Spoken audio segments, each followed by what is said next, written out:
ప్రాణేశ్వరా యేసయ్యా నా సర్వస్వమా యేసయ్యా నా ప్రాణేశ్వర. అందరు గలమెత్తి పాడదాం. స్తోత్రం ప్రైజ్ లార్డ్ హల్లెలూయా. నా సర్వస్వమా యేసయ్యా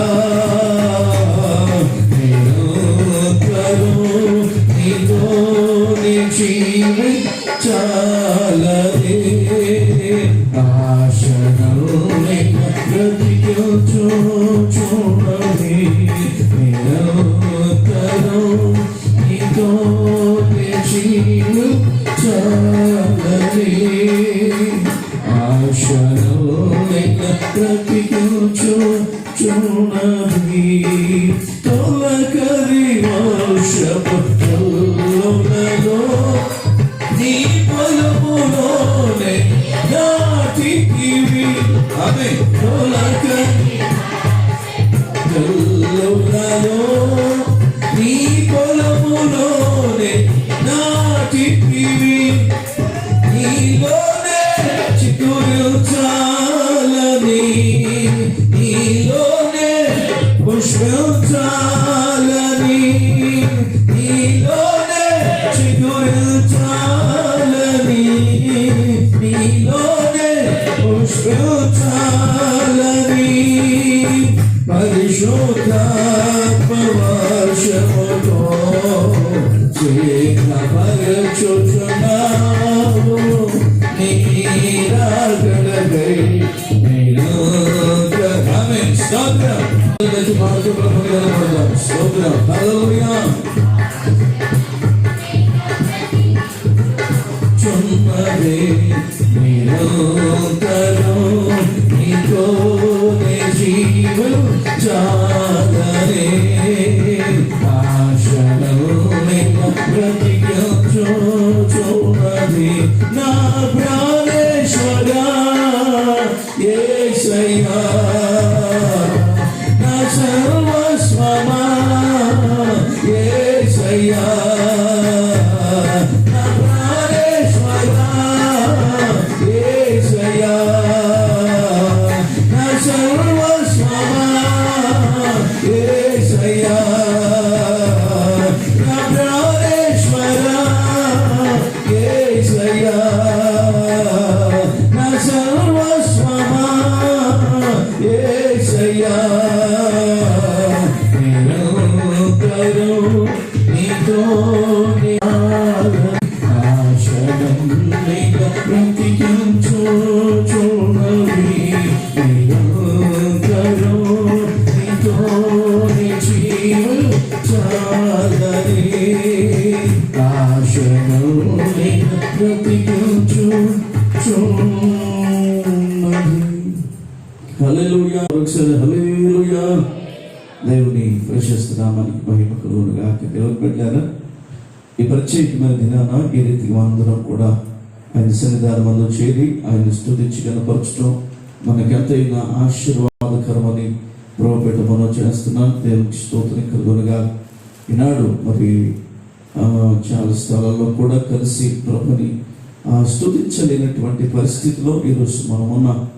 మెట్టుకు దేవుని బిడ్డలారా, గమనించాల్సిన విషయం, మనందరినీ కూడా ప్రభు సజీవ లెక్కలోకి ఇచ్చి ఈ రీతిగా ఆయన సన్నిధానమందు చేర్చి ఆయన్ని నోరారపాడి స్తుతించి మహిమపరచడానికి, ఆయన గొప్ప చేయడానికి ప్రభు ఇచ్చిన ఈ కృప కొరకి మనం ఎంతగానో స్తుతించి ఆరాధించబద్ధమై ఉన్నాం. కృతజ్ఞత కలిగి ఆయన నామాన్ని గణపరచబద్ధమై ఉన్నాం. దేవునికి స్తోత్రం కలుగునుగా. హల్లెలూయా. ఈ సమయాన్ని మనం వాక్యలేఖనాన్ని మనం ధ్యానం చేద్దాం. దేవునికి స్తోత్రం కలుగునుగా. వాక్యలేఖనం ధ్యానం చేద్దాం. బైబిల్ కలిగిన వారందరూ కూడా మీరు బైబిల్స్ తెరిచి తప్పకుండా వాక్యాన్ని పరిశీలన చేయాలని ప్రభుపేట నేను మీకు జ్ఞాపకం చేస్తూ ఉన్నాను. దేవునికి స్తోత్రం కలుగునుగా. సంఖ్యాకాండం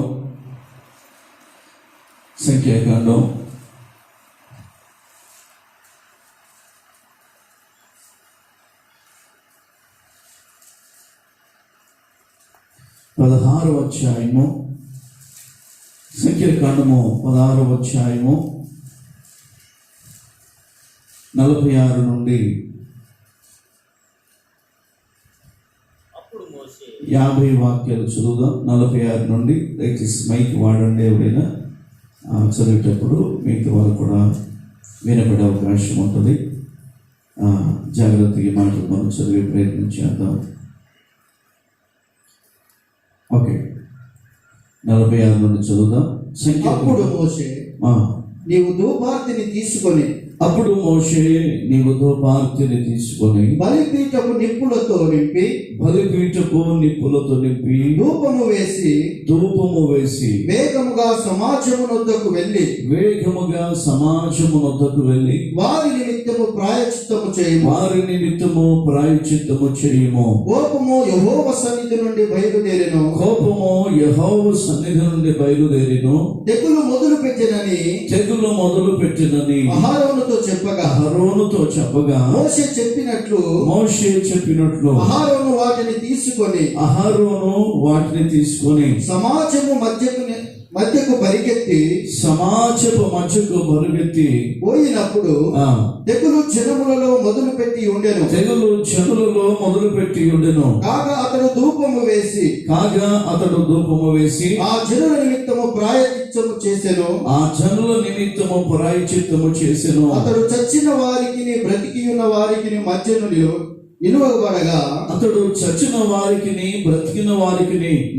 నిలువబడగా తెగులు ఆగెను. ఫరోహు తిరుగుబాటున చనిపోయిన వారు గాక 14,700 మంది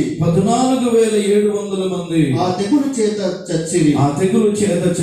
ఆ తెగులు ఆగినప్పుడు అహరోను ప్రత్యక్షపు గుడారం యొక్క ద్వారపు దగ్గరనున్న మోషే యొద్దకు తిరిగి వచ్చెను. తెగులు ఆగినప్పుడు అహరోను ప్రత్యక్షపు గుడారము యొక్క ద్వారమున దగ్గరనున్న మోషే యొద్దకు వచ్చెను. దేవునికి స్తోత్రం చేద్దాం గట్టిగా. హల్లెలూయా. వాక్య లేఖనం కొరకే చిన్న ప్రార్థన చేసుకుందాం. అందరూ తల్లు వచ్చినట్లయితే. మమ్మల్ని మిక్కిలిగా ప్రేమించిన మా ప్రియ పరలోకపు తండ్రి, మీ పరిశుద్ధమైన శ్రేష్టమైన నామాన్ని బట్టి మిమ్మల్ని స్తుతిస్తున్నాం. మీరు మంచి దేవుడివి, మీరు గొప్ప దేవుడివి, నీతి న్యాయములకు ఆధారమైన దేవుడివి. మీరు జరిగించు ప్రతిది కూడా నీతి న్యాయముల ద్వారానే జరిగించుచున్న దేవుడివి. అందుకే మిమ్మల్ని స్తుతిస్తున్నాం. నాయనా, మీ కృపను మీరు జ్ఞాపకం చేసుకోనండి. ఈ దినాన్ని ఈ రీతిగా మేమందరం కలిసి మీ నామాన్ని గణపరిచి ఆరాధించడానికి, మీ నామాన్ని గొప్ప చేయడానికి, మిమ్మల్ని పూజించడానికి రాజు మీరు చూపుతున్న కృప కొరకు మీకు స్తోత్రం చెల్లిస్తున్నాం. నాయనా, ఎందరో మిమ్మల్ని ఆరాధించలేనటువంటి పరిస్థితి, చాలా స్థలాల్లో ప్రభు సమాజ కూటములు జరిగినటువంటి స్థితిలో ఈ రీతికి మరొకసారి మీరు ఇచ్చిన అవకాశం కొరకు మిమ్మల్ని స్తుతిస్తున్నాం. మీరు చేస్తున్న మేలంతటి కొరకు మీకు వందనాలు చెల్లిస్తున్నాం. మీ కృపలు జ్ఞాపకం చేసుకునండి. ఈ ప్రాముఖ్యమైన విలువైన సమయాన్ని మీ వాక్య లేఖన భాగంలో నుండి మమ్మల్ని మాందులతో మీరు మాట్లాడబోతున్నందుకు మీకు స్తోత్రాలు. మీ పక్షంగా నిలబడి దాసు నన్ను మరుగుపరచండి. మీ రక్త ప్రోక్షణ చేసి ప్రణాత్మ దేహం శుద్ధీకరించి ప్రభు నాతో మాతో అందరితో చేరవచ్చు మీ బిడ్డలైన వారందరితో ధనస్థలములో నుండి ప్రభు ఈ మాటలు వింటున్న ప్రతి ఒక్కరికి డైనామిక్ స్తోత్రం. వారందరితో కూడా మీరే మాట్లాడుదురు గాక, ప్రతి హృదయం సంధించబడును గాక. నైనా మీకు స్తోత్రం. ఇదినో ఈ పూటనైనా మాకేం అవసరమో మీరు ఎరుగుదురు, మా హృదయ స్థితిగతులు మీరు ఎరుగుదురు, మా అవసరాల అక్కలు మీరు ఎరుగుదురు. నైనా మీకు స్తోత్రం. నేటి పరిస్థితులు మాకు అవసరమైన ప్రతి మాట చేత మీరు బలపరిచి మీ నామానికి మీరు మహిమ తెచ్చుకోండి. ఆయన మీకు వందనాలు చెల్లిస్తున్నాం. ప్రత్యేకమైన మీ ఆదరణతో మీరు నింపి మహిమ పొందండి. ప్రతి చీకటి దురాత్మ చీకటి శక్తుల ప్రభావం నాజరేయుడైన యేసు నామములో బంధించబడును గాక. వెనకలిగిన చెవులు గ్రహించి మనసు ఆచరించే జీవిత హృదయం ఇక్కడ అందరికీ మీరు దయచేసి మహిమ పొందమని ఘనతమైన ప్రభావములు మీకు ఆరోపిస్తూ నాజరేయుడైన యేసు నామమున ప్రార్థించి స్తుతించి వేడుకొనుచున్నాను మా తండ్రి. ఆమేన్, ఆమేన్, ఆమేన్. మంచిది దేవుని బిడ్డలారా, దేవుని వాక్యంలోనికి మనం వెళ్దాం. దేవునికి స్తోత్రం కలుగునుగా. మరొకసారి 46వ వాక్యాన్ని మనం చదువుదాం. అప్పుడు బైబిల్లో ఉన్న వారందరూ కూడా చూడండి. అప్పుడు మోషే నీవు ధూపార్తిని తీసుకొని బలిపీఠపు నిప్పులతో నింపి ధూపము వేసి వేగముగా సమాజమునొద్దకు వెళ్ళి వారి నిమిత్తము ప్రాయశ్చిత్తము చేయము. కోపము యెహోవా సన్నిధి నుండి బయలుదేరెను. తెగులు మొదలు పెట్టినని అహరోనుతో చెప్పగా. దేవుని బిడ్డలారా, మీరందరూ కూడా చాలా జాగ్రత్తగా దేవుని మాటలు వినాలని ప్రభువు మనం చేస్తున్నాం. చాలా విలువైనటువంటి సమాచారాన్ని ఈరోజు మనం వినబోతా ఉన్నాం. ఇక్కడ మనం గమనిస్తే మోషే అహరోనుతో మాట్లాడుతున్న సందర్భాన్ని మనం చూస్తాం. ఇశ్రాయేలీయుల మీద రగులు కొన్నటువంటి సందర్భాన్ని ఈ చోట మనం చూస్తాం. దేవుని కోపం ఇశ్రాయేలీయుల మీద రగులు కొన్నది అనడానికి నిదర్శనం ఏంటంటే ఆ ప్రజల్లోనికి తెగులు వచ్చింది. ఆ ప్రజలు దరిదాపుగా 14,700 మంది చనిపోయారు. మనసు పెట్టి వినండి. తెగులు దేన్ని సూచిస్తూ ఉంది? దేవుని కోపానికి సూచనగా ఉంది, దేవుని ఉగ్రతకి సూచన. జాగ్రత్తగా మీరు ఆలోచించండి. ఎందుకు దేవుడు ఒక వ్యక్తిని కోపగిస్తాడు? దానికి గల పరిష్కారం ఏమిటి? ఆ రెండు పదాలకి అర్థాన్ని ఈ మధ్యలో ఈ దినాన్ని మనం చూడబోతున్నాం. దయచేసి మీరు గమనించాలి. ఒకటి, దేవుని కోపానికి గల కారణాలు ఏమిటి? రెండవది, దీనికి పరిష్కారం ఏమిటి? చాలా ప్రాముఖ్యమైన విషయం దేవుని బిడ్డలారా. దేవుని ఉగ్రతకి పరిష్కారం ఏమిటి? దేవుని కోపాన్ని తప్పించుకోవడానికి పరిష్కార మార్గం ఏమిటి? దేవుడు మానవ జీవితానికి, దేవుడు మనుషుల మీద కోపగించినప్పుడు మనుషుల కోపాన్ని తప్పించుకోవడానికి దేవుడు వేసిన మార్గం ఏమిటి? ఆ క్రమంలో కొన్ని విషయాలు మనం చూసే ప్రయత్నం చేద్దాం. వాస్తవానికి ఈరోజు మనం ఈ స్థలమందు చేరి సజీవులుగా దేవుని ఆరాధించగలుగుతున్నామంటే దానికి ప్రాముఖ్యమైన కారణాలు కొన్ని ఉన్నాయి. అహరోను లాంటి వారు మన కొరకు విజ్ఞాపన చేస్తున్నారు. దేవునికి స్తోత్రం కలుగునుగా. స్తోత్రం చేద్దాం గట్టిగా మరొకసారి హల్లెలూయా. చెప్తాం గట్టిగా మరొకసారి హల్లెలూయా. దయచేసి గమనించండి, మన మంచితనం మన యోగ్యత కాదు. దేవుని మహాకృప మరొక దినాన్ని మన జీవితంలో ఆయన ఎక్స్టెన్షన్ చేశాడు, ముందుకు తీసుకుని వెళ్తున్నాడు. దేవుని బిడ్డలారా, దయచేసి ఆ దినాన్ని బట్టి, లేకపోతే దేవుడు మనకి ఇచ్చిన ఈ వయస్సును బట్టి మనం ప్రభుని ఎంతగానో స్తుతించబద్ధులమై ఉన్నాం, ఆరాధించబద్ధులమై ఉన్నాం. కారణం మీ అందరికీ బాగా తెలుసు. మరి అనేకులు ఆకుల మాదిరిగా ఎటు చూసిన మరణం మరి భయంకరంగా తాండవిస్తున్న పరిస్థితుల్లో మనం ఈరోజు బ్రతుకున్న ఒక దినం మన జీవితంలో కొనసాగుతుంది అంటే అది కేవలం దేవుని కృప మాత్రమే. దేవునికి స్తోత్రం కలుగునుగా. హల్లెలూయా. మొదటిగా నేను టూకీలు కొన్ని మాటలు చెప్తూ ముందుకు వెళ్తాను. దేవుని కోపం ఎందుకు వస్తుంది? దేవుని కోపం వస్తే ప్రజల మీదకి ఏం జరుగుతుంది అంటే, ఎక్కువ సార్లు మనం చూస్తే తెగులు ప్రజల మీదకి వచ్చినట్టుగా చూస్తూ ఉన్నా. అనాది ఇశ్రాయేలు ప్రజల మీదకి తెగులు ఎందుకు వచ్చింది అంటే, నేను ఇదివరకు చాలాసార్లు జ్ఞాపకం చేశాను. Once again I'm willing to repeat again. ఎందుకంటే మనుషులమైన మనందరికీ దేవుని బిడ్డారా, దేవుని మాట వినటం అసంభవం. అంటే విని విడిచిపెట్టే అలవాట్లో ఉన్న వారు ఎక్కువ మంది ఉన్నారు. కనుక కొన్ని మాటలు నేను మీకు చూపించి ఆ తర్వాత ముందుకెళ్ళే ప్రయత్నం చేస్తా. దేవుని కోపం మనుషుల మీదకి ఎందుకు వస్తూ ఉంది అని మనం ఆలోచిస్తే, ఒకటి, దేవుని మాట వినకపోవటం. చెప్పండి అందరు నాతో కలిసి. Number 1, obeying the word of God, disobey. దేవుని వాక్యాన్ని లేకపోతే దేవుని మాటని ధిక్కరించడం, అవిధేయులుగా బ్రతకటం. దేవుని మాటను వినకపోవడం, ఆ మాటని అవిధేయత అని పిలుస్తాం. చెప్పింది చేయకపోవడం. దేవుడు మన విషయంలో ఏదైతే ఆజ్ఞాపిస్తున్నాడో, దేవుడు మన విషయంలో ఏదైతే ఆశిస్తున్నాడో వాటిని చేయకపోవటం, దేవుని మాట వినకపోవటం అవిధేయత. దేవుని బిడ్డలారా, అవిధేయత మనసు జనాల్లో ఉన్న కారణం చేత దేవుని ఉగ్రత మనుష్యుల మీదకి దిగినట్లుగా వాక్యలేఖనం సాక్ష్యం ఇస్తూ ఉంది.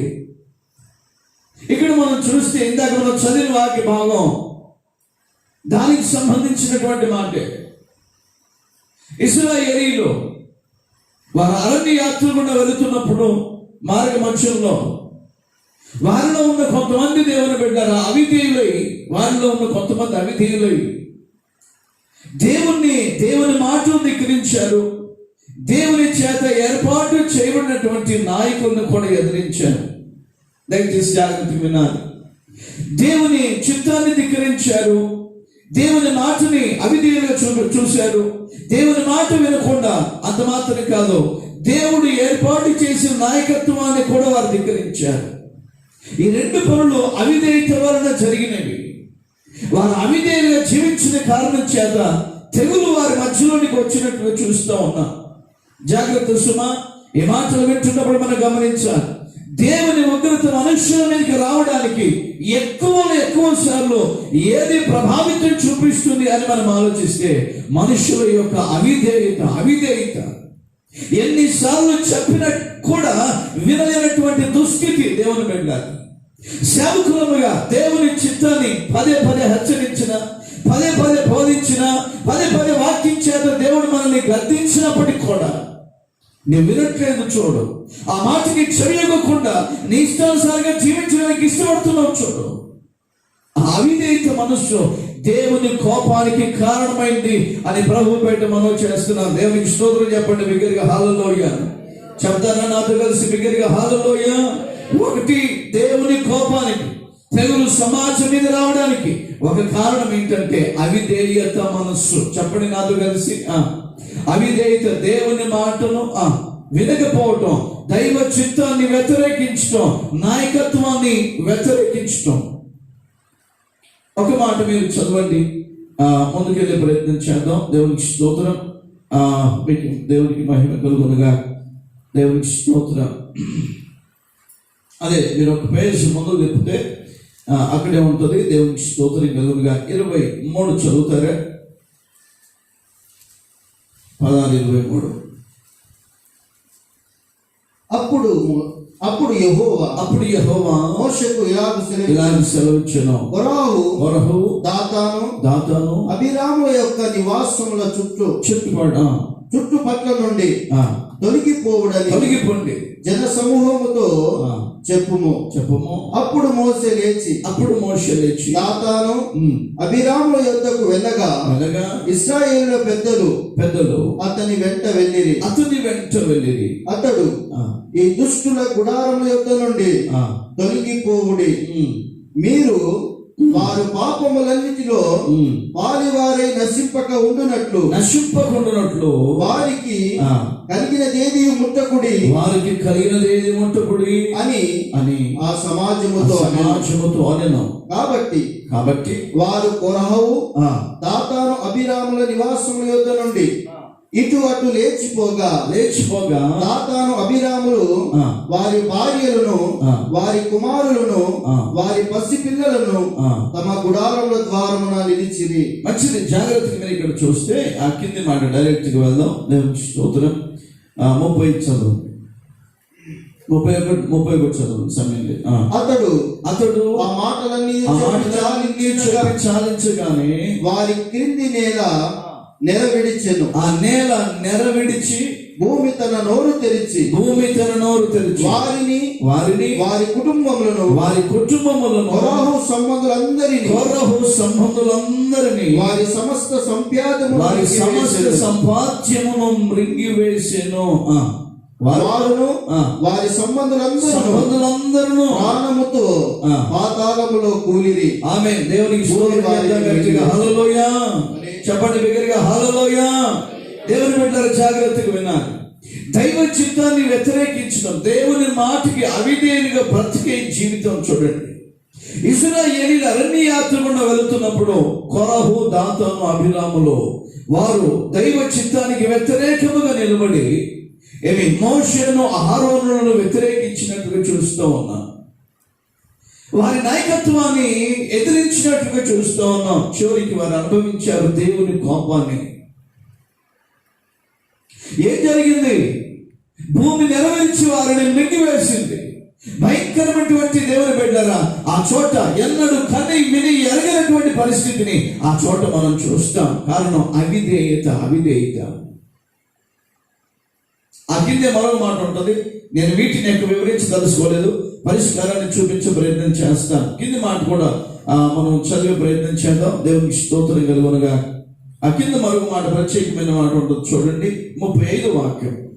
మరియు యెహోవా యొద్ద నుండి అగ్ని బయలుదేరి ధూపార్పణము తెచ్చిన ఆ 270 మందిని కాల్చివేసిన 270 మందిని కాల్చివేసిన. దేవునికి స్తోత్రం చెప్పండి గట్టిగా హల్లెలూయా. ఎవరయ్యా ఈ 250 మంది అంటే ఈ ముగ్గురిని అనుసరించిన వారు. ఎవరి ముగ్గురు? కొరహు, దాతాను, అబీరాములు. ఏం చేశారు వీళ్ళు అంటే, మోషే అహరోనులకు వ్యతిరేకముగా సనిగిన, మోషే అహరోనులకు వ్యతిరేకముగా కొంత సమాజాన్ని సమకూర్చుకున్నారు. మోషే అహరోనులకు వ్యతిరేకముగా వారు పాపము చేశారు, వారు ఎదురు తిరిగారు, వారి నాయకత్వాన్ని అడ్డగించారు. ఈయన నా సేవకుడు, ఈయన వీరు ఎత్తువేనందుకు వినాలి, దేవుడు మా ప్రార్థన వినట్లేదా, మేము కాదా నాయకులమే, వీరే ఎందుకు నాయకులు అని చెప్పేసి దేవుని పెట్టారా. మోషే అహరోనులను వ్యతిరేకించిన కారణం చేత దేవుడి వారి మధ్యలోనికి దిగి వచ్చినట్టుగా మనం చూస్తాం. ఒకటి, ఈ నాయకులుగా ఉన్న ముగ్గురిని, వారి కుటుంబాన్ని, వారి సర్వస్వాన్ని మరి ఆ భూమి నోరు తెరిచి వారిని పాతాళంలో నేరుగా మింగేస్తున్నారు. మనుషులు చనిపోయిన తర్వాత పాతాళంలోనికి వెళ్తారు, కానీ విచిత్రం ఏంటంటే వీరు భౌతికంగా శరీరములతో సహా నేరుగా పాతాళంలోనికి పడిపోయిన చరిత్ర వీరికి ఉంది.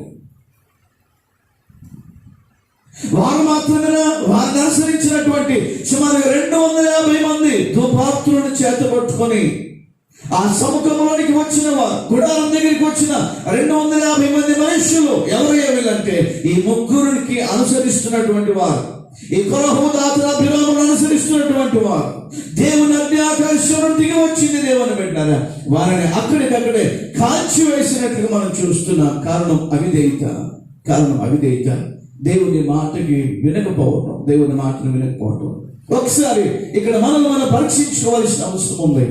మనం ఎంతవరకు దేవుని మాటను వినే ప్రయత్నం చేస్తున్నాం, ఎంతవరకు దేవుని మాటకి లోబడడానికి ఇష్టపడుతున్నాం, ఎంతవరకు సేవకుడు చెప్పిన మాటకి దేవుని బిడ్డలు వినడానికి నువ్వు ఆశిస్తున్నావు. వినవస్తున్నా నువ్వు దేవుని మాట వినాలి అంటే నీ స్వచిత్తాన్ని నువ్వు దాన్ని నలగొట్టాలి, స్వచిత్తాన్ని విడిచిపెట్టాలి. విడవగలుగుతున్నామా? దైవ చిత్తాన్ని నెరవేర్చడానికి ఇష్టపడుతున్నామా? దేవుని మాట నెరవేర్చే క్రమంలో నీవేమైనా రోషం కలిగి బ్రతుకుతున్నావా? ఈ రోజున చూడండి, ఎన్నిసార్లు బోధించినా, ఎన్నిసార్లు చెప్పినా, ఎన్నిసార్లు వాక్య ప్రకారం హెచ్చరిక చేసినప్పటికీ కూడా నేటికి విశ్వాసులు ఏ స్థలంలో ఉన్నారో తెలుసా? ఏ పొజిషన్ లో ఉన్నారో తెలుసా? వారికను మూల పాఠముల దగ్గరే ఉన్నారు. దేవునికి స్తోత్రం చెప్పండి గట్టిగా హల్లెలూయా. శబ్దం గట్టిగా చెప్తాం మరొకసారి, హల్లెలూయా, గట్టిగా హల్లెలూయా. మూల పాఠముల దగ్గరే ఉన్నారు. ఇక్కడ మూల పాఠ విషయంలోనే, మూల పాఠంలో లెక్కించే క్రమంలోనే ఉన్నారు, కానీ వాటిని విడిచిపెట్టే క్రమంలో లేదు. తెలియదా దేవుని వాక్యం? ఎన్నిసార్లు పరిశుద్ధాత్మ దేవుడు మనం హెచ్చరిస్తున్నాడు, నువ్వు లోకానికి వేరే లక్ష్యం పొందావు అన్న విషయాన్ని మర్చిపోయి లోకముతో మమేకమై జీవిస్తున్న సందర్భాలు కనపడట్లేదా? ఇవన్నీ ఎప్పుడు బయటకు వస్తాయి తెలుసునా? ఇవన్నీ అప్పుడు ప్రత్యేకమైన సమయాలు ఇవన్నీ బయటకు వస్తాయి. ప్రత్యేకమైన కార్యక్రమాలు ఇవన్నీ బయటకు వస్తాయి. నీవెంతలో దేవుని గణపరుస్తున్నావు అక్కడ అర్థమైపోయింది.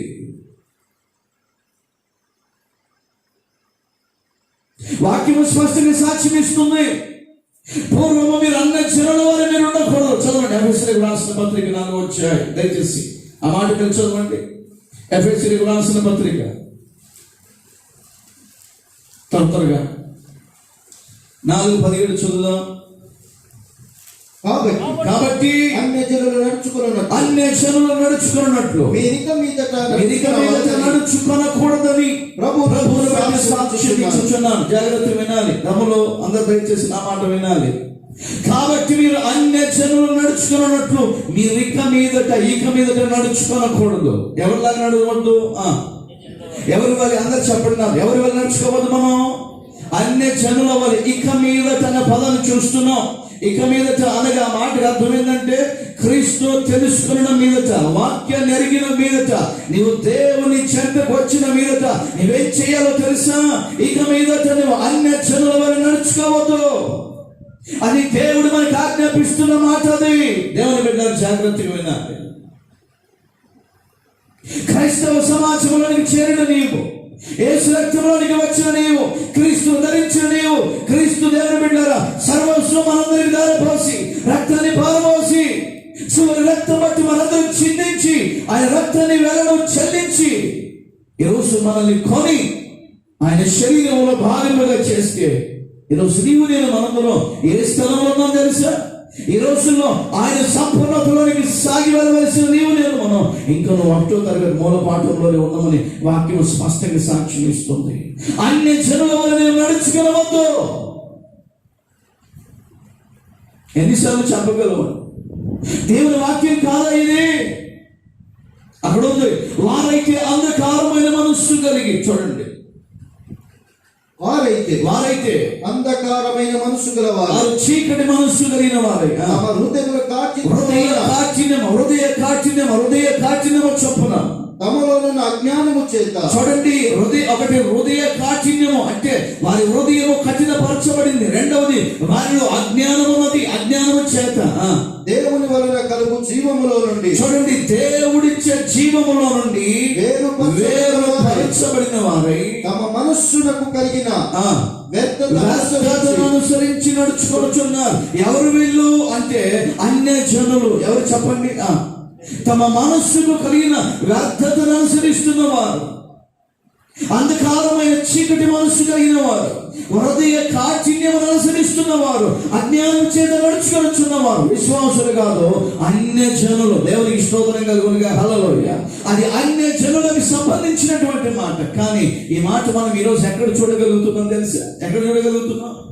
పౌలు గారు అంటారు, మీరు అన్య జనులాగా ఉండకూడదయ్యా, అంధకారమైన మనసు ఉండదు, మీ హృదయ కాఠిన్యం చొప్పున మీరు నడవకూడదు, వాటిని విడిచిపెట్టాలి, జ్ఞానవంతులుగా వెలుగు సంపన్నులుగా మనం జీవించాలని వాక్యము స్పష్టంగా సాక్ష్యం ఇస్తుంటేను ఈరోజు దేవుని బిడ్డలారా, ఎన్నిసార్లు వాక్యం బోధించినా, ఎన్నిసార్లు దేవుడు మనం హెచ్చరించినా కూడా ఇంకా మనం మొదటి తరగతిలోనే ఉంటే నీ దేవుని కోపం రాకపోతే ఏమవుతుంది? స్తోత్రం చెప్పండి గట్టిగా. హల్లెలూయా. శబ్దం గట్టిగా చెప్తాం మరొకసారి బిగ్గరగా. హల్లెలూయా. చెప్పరా గట్టిగా మరొకసారి. హల్లెలూయా. నిశ్చయముగా దేవుని బిడ్డలు జ్ఞాపకం చేసుకుందాం. దేవుడి లోకాల్లోనికి తెగులు పంపించడానికి మొదటి కారణం ఎవరు తెలుసా? క్రైస్తవులే. నమ్ముతారా మీరు? ఈ లోకం దేవుని బిడ్డలారా, ఒక మాటలు జ్ఞాపకం చేస్తే కారణాలు ఎన్నెన్ని ఉండొచ్చు. దాంట్లో మరో కారణాన్ని జ్ఞాపకం చేస్తున్నాను. చాలా కారణాలు ఉన్నప్పటికీ కూడా దేవుని కోపము భూమికి రావడానికి గల ఉద్దేశం ఏంటంటే దేవుని పిల్లలు తప్పు చేయటం. ఆ రోజు ఆదాము తప్పు చేస్తే దేవుని ఉగ్రత దేని మీదకి వచ్చింది చెప్పండి? ఆ రోజు ఆదాము దేవుని మాట వినకపోతే దేవుని ఉగ్రత దేని మీదకి వచ్చింది? తెలీదా? మాట్లాడట్లేదు మీరు. ఆదాములు తప్పు చేస్తే దేవుని ఉగ్రత ఎవరి మీదకి వచ్చింది? వారు ఎట్టువేయబడ్డారు. Okay, very good. ఇంకా నేరుగా దేవుని ఉగ్రత ఆదాముల మీదకి వస్తే వారు భరించలేరు కనుక దేవుని కోపం దేవుని పెట్టారా, ఆ కోపాన్ని మెల్లగా అట్లా టర్న్ చేశాడు దేవుడు భూమి మీదకి. దేవునికి స్తోత్రం చెప్పండి బిగ్గరగా. శబ్దం గట్టిగా మనుషులు. హల్లెలూయా. నీ నిమిత్తము నేల శపించబడి ఉన్నది, నీవు చెమట గార్చి ఆహారము తిందువు. వినాలి జాగ్రత్తగా. ఎవరిని బట్టి నేల శపించబడింది? ఎవరిని బట్టి ఈ భూమికి దేవుని ఉగ్రత దిగి వచ్చింది? ఎవరిని బట్టి ఈ ముళ్ళ తుప్పలు గచ్చ పొదలు పొలిసాయి భూమిలో నుండి? ఎవరిని బట్టి గర్భవేదన పెరిగిపోయింది? దేవుని మాటకి అవిధేయంగా జీవించిన కారణం చేతనే కాదా? వారు దేవుని చేత నిర్మించబడిన దేవుని పిల్లలు కాదా?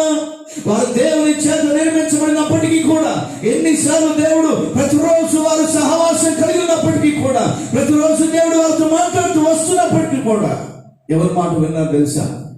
అపవాది అయిన సాతాను మాట. దేవుని మాటను ధిక్కరించిన కారణం చేత దేవుని బిడ్డలారా ఉగ్రత భూమి మీదకి వచ్చింది. వారు అవిధేయులుగా జీవిస్తూ వచ్చారు. ప్రభు వాక్యం స్పష్టంగా సాక్ష్యం ఇస్తుంది. మనల్ని మనం ఎవరు మోసం చేసుకోకూడదు. We should not cheat ourselves. ఇంకొక ఆధారమైన మాట మీకు జ్ఞాపకం చేస్తాను, జాగ్రత్త వినాలి.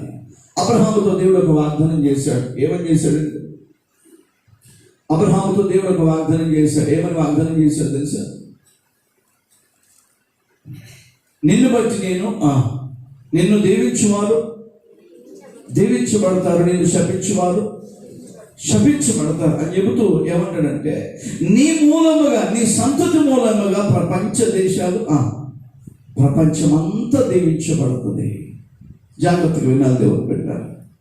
సమయం లేదు, నేను ముందుకు వెళ్తున్నాను. రెఫరెన్స్ నేను చూపించను. దేవుడు అబ్రహాముకి ఇచ్చిన వాగ్దానం, దేవుడు అబ్రహామును ఎన్నుకొని అంటాడు, నిన్ను బట్టి నీ ద్వారా నేను ప్రపంచ దేశములన్నిటిని నేను దీవిస్తా. I will bless the world. ప్రపంచాన్ని నేను దీవించడానికి నాకు నీవు కావాలి. దేవునికి స్తోత్రం. ఆదాము క్రమమైన వాడైతే ప్రపంచము దీవించబడుతుంది. ఆదాము పొరపాటు చేస్తే ప్రపంచము శపించబడుతుందని మనం చేస్తున్నాం. అందుకని దేవుడు ఒక మాట మాట్లాడతారు. ఆ మాట కూడా మీకు చూపిస్తాను. అలాగే మీరు ఆ బైబిల్ తెలిసి చూడండి. దేవుని బిడ్డారా, 2వ ద్వితీయోపదేశకాండం 7వ అధ్యాయం మీరు అక్కడ చూడండి. చాలా దినవృత్తాంతంలో క్షమించండి, 2వ దినవృత్తాంతం 7వ అధ్యాయం 14వ వాక్యాన్ని చదువుదాం. 2వ దినవృత్తాంతంలో 7:14. నా పేరు పెట్టబడిన నా జనులు తమ్మును తాము తగ్గించుకొని, చూడండి, నా పేరు పెట్టబడిన నా జనులు తమ్మును తాము తగ్గించుకొని ప్రార్థన చేసి నన్ను వెతికి తమ చెడు మార్గములను విడిచిన ఎడల ఆకాశము నుండి నేను వారి ప్రార్థన విని వారి పాపమును క్షమించి వారి దేశమును స్వస్థపరుచుదును. స్తోత్రం చెప్తాం గట్టిగా. హల్లెలూయా. గట్టిగా మరొకసారి హల్లెలూయా. ఇక్కడ వారి దేశమును స్వస్థపరుస్తానంటున్నాడు. వారి దేశమును స్వస్థపరుస్తాను అన్న దేవుడు ప్రారంభంలో ఏమన్నాడు తెలుసు? ఆదాముతో కూడా ఒక మాట చెప్పాడు, నీవు ఫలించి అభివృద్ధి పొంది భూమిని నిందించి దానిని లోపరుచుకోను అని చెప్పేసి ఒక బ్లెస్సింగ్. అంత మాత్రమే కాదు, అధికారముతో కూడిన ఆశీర్వాదాన్ని ఇచ్చాడు. నిన్ను బట్టి నీవు దేశాన్ని నింపాలి, నేను నిన్ను బట్టి దీవిస్తున్నాను, నేను నీవు ప్రపంచానికి ఒక దీవెనకరమైన వ్యక్తివి అని దేవుడు ఆదామును సృజిస్తే ఆదాము ఫెయిల్ అయిపోయాడు, అవిధీయుడు అయిపోయాడు. అబ్రహాము దగ్గరికి వచ్చి అన్నాడు, అబ్రహామా నిన్ను బట్టి సమస్త జనములు దీవించబడతారు నీ సంతానాన్ని బట్టి అన్నాడు. అదే సంతానం దగ్గరికి వచ్చి అంటాడు, నా జనులు, నా పేరు పెట్టబడిన నా జనులు తమ్మును తాము తగ్గించుకొని నన్ను వెతికి వారు ప్రార్థన చేసి వారి చెడు మార్గములను విడిచిన ఎడల ఆకాశమందున నేను విని వారి ప్రార్థనను విని వారి పాపములను క్షమించి వారి దేశమును దేవునికి స్తోత్రం చెప్దాం. మరొకసారి బిగ్గరగా హల్లెలూయా చెప్దాం గట్టిగా హల్లెలూయా. ఎవరిని స్వస్థపరుస్తాడట? ఎవరిని స్వస్థపరుస్తాడు? వీరి పాపాలు క్షమించబట్టం కాదు, వారి దేశము స్వస్థపడుతుంది. స్తోత్రం చెప్దాం గట్టిగా హల్లెలూయా. ఇప్పుడు జ్ఞాపకం చేసుకుందాం, వారి దేశము అనారోగ్యంగా ఉండడానికి కారణం ఎవరు? రిటర్న్ రివర్స్ ఆలోచిస్తే వారి దేశము అస్వాస్థ్యతతో ఉండడానికి గల కారణం ఎవరు? కుటుంబాలు శపించబడడానికి గల కారణం ఎవరు? ఆశీర్వాదాలు కోల్పోవడానికి గల కారణం ఎవరు? దేవుని పెట్టారా? దేవుని వాగ్దానాలు చాలా ప్రత్యేకమైనవి. ఏ ఆజ్ఞ నిన్ను దీవిస్తుందో ఆజ్ఞ నిత్యమైన శపిస్తుందని మనం చేస్తున్నాం. ఈ మాట మర్చిపోకూడదు. దేవుని వాక్యానికి ఒక శక్తి ఉంది. ఏ దేవుని సన్నిధి నిన్ను దీవిస్తుందో అదే దేవుని సన్నిధి నిన్ను శపిస్తుందనే విషయాన్ని కూడా మరవద్దని మనం చేస్తున్నాను. దేవుని సన్నిధిలో దీవులు మాత్రమే కాదు, దేవుని ఉగ్రత కూడా దాగి ఉందనే విషయాన్ని మనం చేస్తున్నాను. ఒకవేళ దేవుని మాటను వినకుండా, దేవుని ఆజ్ఞను వినకుండా నీ ఇష్టానుసారంగా నువ్వు జీవించడానికి ప్రారంభిస్తే అన్ని జనుల వల్ల ప్రవర్తించడానికి నువ్వు నేర్చుకున్నట్లయితే కోపం రాదా ఆయనకి? ఆయన కోపం రాదనుకున్నారా? నిశ్చయంగా వస్తుంది. దేవునికి స్తోత్రం చెప్పండి బిగ్గరగా హల్లెలూయా. చెప్తాం మరొకసారి బిగ్గరగా చెప్తాం, మరొకసారి హల్లెలూయా చెప్పండి బిగ్గరగా హల్లెలూయా. ఈనాడు ప్రపంచమే దేవుని ఉగ్రతకి ఆహుతి అయిపోతున్న పరిస్థితుల్లో నీవు నేను మనం ఏం చేయాలి? దేవుని బిడ్డలారా, ఆ పరిష్కారాన్ని చూపే ముందు దేవుని పనుల మీద మనకున్న ఆధిక్యత ఒక మాట మనం వింటూ ఉన్నాం. జాగ్రత్తగా మనం ఆలోచిస్తే అబ్రహాము ద్వారా ప్రపంచము దీవించబడింది. అది అబ్రహాం తేడా పడితే ప్రపంచం ఏమైపోతుంది? శపించబడుతుంది. ఇదే ఇశ్రాయేలీయులు చూడండి, దేవుని మాట విని వారు చెడు మార్గమును విడిచి వారు దేవుణ్ణి వెతికి వారు పశ్చాత్తాపం కలిగి ప్రభు చెంతకు వస్తారట. నేను మీ దేశాన్ని స్వస్థపరుస్తాను అంటున్నాడు అంటే ఏం అవకాశం ఉంది అక్కడ? మీరు ఒకవేళ గనక నాకు విధేయులుగా బ్రతకపోతే ఖచ్చితంగా మీ దేశాన్ని ఏం చేస్తాను? ఉగ్రతకు పాత్రులుగా చేస్తాం. స్తోత్రం చెప్పండి గట్టిగా. నమ్మిన వారిని చెప్తాం గట్టిగా మరొకసారి హల్లెలూయా. ఇంకొక మంచి మాట జ్ఞాపకం చేస్తుంది దేవుని బిడ్డారా. కుటుంబాల విషయానికి వస్తే దావీదుతో దేవుడు ఒక ప్రమాణం చేస్తాడు. దావీదా, నీవు నాకు చాలా ప్రియమైనటువంటి వాడవి, నేను నిన్ను ప్రేమిస్తున్నాను. అయితే నీ సంతతిలో నుండి నేను పుట్టిన నీ సంతతి వారిని నేను దావీదు సింహాసనం మీద యుగయుగంలో నేను చూడనిస్తాను. చూడండి ఎంత విచిత్రమైన మాట. నీ సంతతిలో నుండి పుట్టిన వారిలో నుండి నీ సింహాసనం మీద రాజులు ఉండే భాగ్యాన్ని నేను నీకు ఇష్టం. అయితే అని అంటాడు అక్కడ ఒక మాట. ఏమంటాడంటే, ఒకవేళ వారు గనక తప్పు చేస్తే, ఒకవేళ వారు గనక పాపం చేస్తే ఏమి అందరికీ ఏ న్యాయం అవుతుందో వారికి అదే న్యాయం చెల్లుతుంది. చూడండి, అలాగే నేను వాగ్దానం చేశాను కదా అని ప్రభు మాట్లాడట్లేదు. చూడండి, వాగ్దానం చేశాడు. ఆ వాగ్దానం ఎప్పుడు నెరవేర్చబడుతుంది అంటే ఆ దావీదు జీవితంలో వారి పిల్లలు కూడా దేవుని ఆజ్ఞలని దావీదు వారు నడుచుకున్నప్పుడు, వారు కూడా దేవుని యందు భయభక్తులు కలిగి దైవ చిత్తాన్ని నెరవేర్చినప్పుడు దేవుడు దావీదుకు చేసిన వాగ్దానం తన కుటుంబం అంతా నెరవేర్చబడడానికి అవకాశం ఉంది. మీరు ఆ మాట చదువుగలరా? చూడండి, 1 సమూయేలు 7వ అధ్యాయం. దేవునికి స్తోత్రం.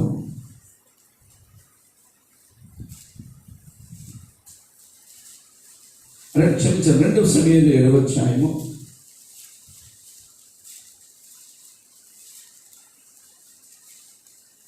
11 నుండి చదవండి దయచేసి స్తోత్రంగా.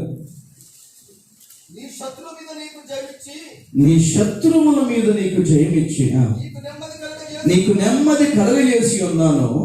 మరియు చూడండి, యెహోవానగు నేను నీకు తెలియజేయనది ఏమనగా, దేవుని బిడ్డలారా వినండి, నేను నీకు సంతానము కలగజేయుదును. నీ దినములు సంపూర్ణమగునప్పుడు నీవు నీ పితరులతో కూడా నిద్రించిన తర్వాత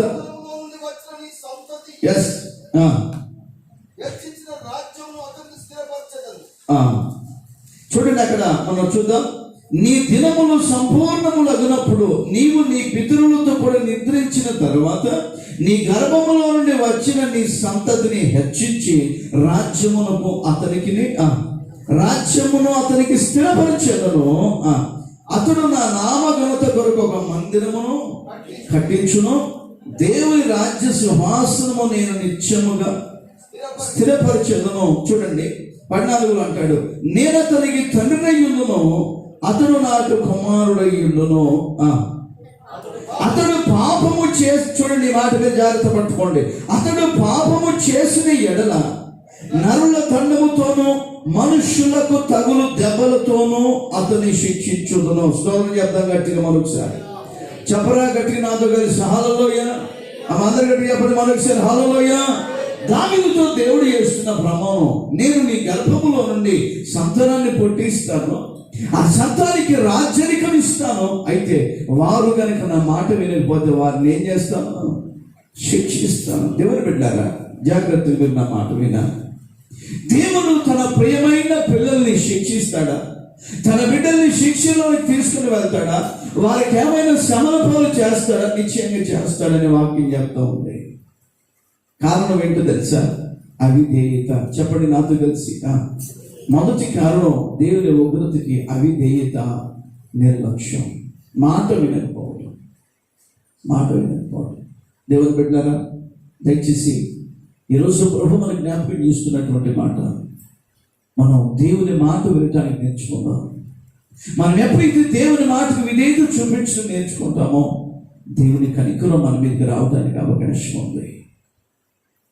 దేవునికి స్తోత్రం కలుగునుగా. హల్లెలూయా. శబ్దం గట్టిగా హల్లెలూయా. శబ్దం గట్టిగా మరొకసారి హల్లెలూయా. గట్టిగా మరొకసారి హల్లెలూయా. అలసిపోయినారేమన్నా? తిన్నారు? ఎంతమంది తినొచ్చారు? ఎంతమంది అన్నం తిన్నారు? కొంతమంది ఉపవాసంతో వచ్చినట్టున్నారు. దేవునికి స్తోత్రం. హల్లెలూయా. గట్టిగా చెప్దాం మరొకసారి హల్లెలూయా. పెళ్లి కొడుకులు గట్టిగా చెప్పాలి. గట్టిగా చెప్పండి స్తోత్రం. హల్లెలూయా. అయ్యా ఏంటి వీళ్ళు ఎప్పుడే అలసిపోయినట్టున్నారే. అమ్మా సిస్టర్స్ మీ వైపు చెప్పండి గట్టిగా. అవసరం మరొకసారి చెప్పండి అన్నా. రెండు చేతులు పైకి చెప్పండి. ఆమె గట్టిగా హల్లెలూయా. కదా మీ అవిధేయత ఏంటో నాకు ఇక్కడే కనిపిస్తుంది. చెప్పమంటే కానీ చెప్పరు. దేవుని వాక్యం నీతో మాట్లాడుతున్నప్పుడు నువ్వు వెంటనే ఏం చేయాలి? ప్రభువుని స్తుతించడం నేర్చుకోవాలి. దేవుని వాక్యం మనం సంధిస్తున్నప్పుడు ఆయన్ని మనం స్తుతించడం నేర్చుకోవాలి. అది దైవక్రమం. దేవునికి స్తోత్రం. ఎవరో చెప్పమంటే చెప్పటం కాదు. ప్రభుత్వం అనుభవిస్తూ ముందుకు వెళ్దాం. మంచిది. ఒకటి ద ఫస్ట్ రీజన్ ఈజ్, మొదటిగా దేవుని పెట్టారు. ఎక్కువగా మరి ప్రజల మీదకి దేవుని కోపం రావడానికి గల కారణం ఏంటంటే అవిధేయత, దేవుని మాట వినకపోవటం. దేవుని బిడ్డలారా, చాలా సందర్భాల్లో ఏం జరుగుతుందో తెలుసా? దేవుని మాట వినటానికి పొరపాటును మనసు అంగీకరించట్లేదు. అందుకని ఎఫెసీయులు మీకు చదివించాను కదా, మీరు అన్య జనుల వలె. ఎవరు అన్య జనులు ఏం చేస్తారు? వాళ్ళు దేవుని మాట విన్నవారు కాదు. ఈరోజు మనకి ఏ మాట ఉండాలో తెలుసా? ఏ మనసు ఉండాలో తెలుసా? దేవుని మాటను వినగలిగిన మనసు మనకు ఉండాలి. We have to listen the word of God. దేవుని మాటకి విధేయత చూపించి మనం అలవాటు చేసుకోవాలి. ఆ మాటని, ఆ మనసుని మనం కలిగి ఉండాలి. దయచేసి ఇంకొక మాట కూడా చెప్పాలి. కానా పెళ్లి విందులో కూడా కదా, మంచిది. ఈ వారం గడిచిన వారం 2 పెళ్ళిళ్ళు జరిగాయి. దేవునికి స్తోత్రం. వారికి కూడా ఒక మాట చెప్పాలి. నేను ఉన్నారు. దేవునికి స్తోత్రం. గట్టిగా చెప్తాం మరొకసారి హల్లెలూయా. దేవుని బిడ్డలారా, మన కుటుంబాలు కూడా మనందరం నేర్చుకోవాల్సిన ఒక పాఠం ఉంది. యోహాను సువార్త 2వ అధ్యాయం 5వ వాక్యంలో ఒక మాట ఉంటుంది. యోహాను సువార్త 2:5 ఆ మాట కూడా చూడండి. యోహాను సువార్త 2:5 ఆయన తల్లి పరిచారకులను చూచి ఆయన మీతో చెప్పున్నది చేయుడనను. దయచేసి వినాలి జాగ్రత్తగా. ఎవరు చెప్పింది చేయాలంటే మనం? ఆయన అంటే ఎవరు? ఎవరు చెప్పింది చేయాలి కదా? ఆదాం ఎవరు చెప్పింది చేశాడు? బ్రదరు, ఆదాం ఎవరు చెప్పింది చేశాడు? నీ భార్య మాట విని, అక్కడ ఉంది, నీ భార్య మాట విని తినవద్దన్న పండు తింటివి గనక. దేవునికి స్తోత్రం. హల్లెలూయా. చెప్పండి గట్టిగా హల్లెలూయా. గట్టిగా చెప్తాం హల్లెలూయా. ఎవరి మాట వింటున్నాడు? నీ భార్య మాట. ఏం జరిగింది? వినొద్దని కాదు, వినాలి. But there is some limits. వీరిద్దరు కలిసి దేవుని మాటకి విధేయత చూపించడానికి బదులుగా ఒక ప్రమాణాన్ని మనం గుర్తించుకోవాలి. దేవుని బిడ్డలారా, భార్య భర్త మాట వినాలి, భర్త భార్య మాట వినాలి. ఇదంతా ఖచ్చితంగా అవసరమే. But one thing is there, ఆ 2 మాటలు కూడా వాక్యానికి సరిపోయినవైతేనే వినాలి. వాక్యపు విరుద్ధ పనులు మాత్రం చేయకూడదు. ఇంకో మాట చెప్పనా, చాలా మంది ఏకీభవిస్తారు. భార్య భర్తలు మంచి కోసం కాదు, వాక్యపు విరుద్ధమైన పనుల కోసం. అక్కడ మనం అపోస్తుల కార్యం 5వ అధ్యాయం 1వ అధ్యాయంలో సగభాగం అంతా కూడా ఒక ఫ్యామిలీ గురించి చూస్తాం మనం. ఎవరు తెలుసు వాళ్ళు? 2 భార్య భర్తలు ఉన్నారు అక్కడ. చాలా మంచివారు, భక్తిపరులు, అపోస్తుల కాలంలో సంఘంలో ఉన్నటువంటి వారు. వారేం సామాన్యమైన వారు కాదు.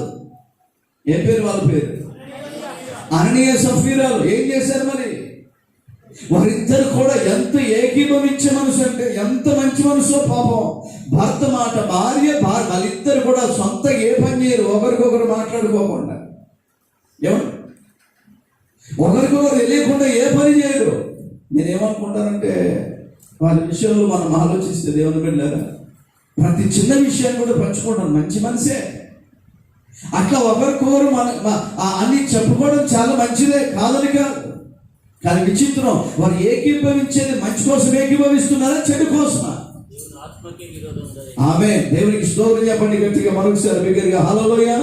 ఎవరిని మోసం చేయడానికి ఏకీభవిస్తున్నారు? పరిశుద్ధాత్మను దేవుని మోసం చేయడానికి, దైవ చిత్తాన్ని వ్యతిరేకించే విషయంలో ఏకీభవిస్తున్నారు. దేవుని ఉగ్రత దిగి వచ్చింది, అక్కడికక్కడి చచ్చిపోయారు ఇద్దరు.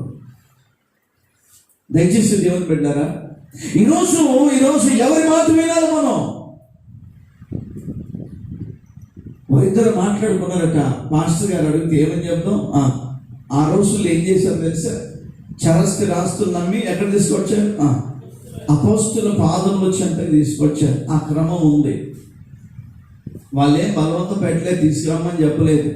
కానీ ప్రేరేపించబడి వారు అందరూ చేశారు. వీళ్ళు ఏం చేశారంటే వీళ్ళు కూడా పొలం అమ్మి ఆ కొంత సొమ్ము తీసుకొచ్చి కొంత సొమ్ము తీసుకొచ్చినారు. ఏమి దేవుని సేవకుల దగ్గర తీసుకొచ్చి అంటాడు, అయ్యా ఇదిగో మేము గింతకి అమ్మిందంట కదా, అమ్మిన దాంట్లో కొంత దాచుకొని ఎంతకు అమ్మామంటే ఇంతకే అమ్మాము. ఎందుకు చూడండి, అబద్ధం. మరి అపోస్తులు వారి దగ్గర పెట్టుకున్నారా? ఉన్నదాన్ని అందరికి మళ్ళీ పనిచేశారు. స్తోత్రం చెప్పండి గట్టిగా హల్లెలూయా. అందరికి సమానముగా పనిచేశారు దేవుని బిడ్డ. దాని అర్థం ఏంటంటే వారి పరిశుద్ధాత్మనికి వ్యతిరేకంగా పాపం చేశారు, దేవునికి వ్యతిరేకంగా పాపం చేశారు, దేవుణ్ణి మోసం చేసే ప్రయత్నం చేశారు. మనం చాలా అనుకుంటాం, పాస్టర్ గారు చూడలేదు కదండి, అయిపోయింది. దేవునికి స్తోత్రం హల్లెలూయా. గట్టిగా మరొకసారి హల్లెలూయా చెప్పండి గట్టిగా హల్లెలూయా. నేను మధ్యలో దేవుని బిడ్డారా, మీరు కొద్దిగా బాధపడడం పర్లేదు, మీరు బాధపడితే నాకు కొంత సంతోషమే, కానీ మీరు మార్చుకుంటే మరీ సంతోషం. స్తోత్రం చెప్పండి గట్టిగా హల్లెలూయా. కదా, పెళ్లి పందిర్లోకి వెళ్తే నేను వస్తానే, ఎందుకు వస్తాను, చెకింగ్స్కే వస్తాను maximum. I will try to come to check all the things, ఓకేనా. నేను అప్పుడప్పుడు మీ బట్టలు కూడా చెక్ చేస్తూ ఉంటాం కదా, మీ కార్యక్రమాలన్నీ. ఎక్కడ దొరుకుతారు అందరూ విశ్వాసులు? ఎక్కడ దొరికేది? ఉత్తప్పుడు ఎవరు దొరకరు మాకు. ఎప్పుడు దొరుకుతారు మరి అమ్మా? ఎప్పుడు దొరుకుతారు? అస్సలు సమయాల్లోనే దొరుకుతారు సుమా, అవునా కదా? కరెక్ట్ టైంకి దొరుకుతారు. దేవునికి స్తోత్రం, అవునా కదా? నేను చెకింగ్ అని వెళ్తే ఉంటే ప్రార్థన చేయడానికి వస్తాం, ప్రార్థన అయితే చేస్తాం అనుకోండి, దాంట్లో తప్పు లేదు. దేవుని బిడ్డారా, అన్ని జనుల ప్రవర్తన ఒకవేళ చోటగా అనిపిస్తే నాకు చాలా బాధ అనిపిస్తుంది.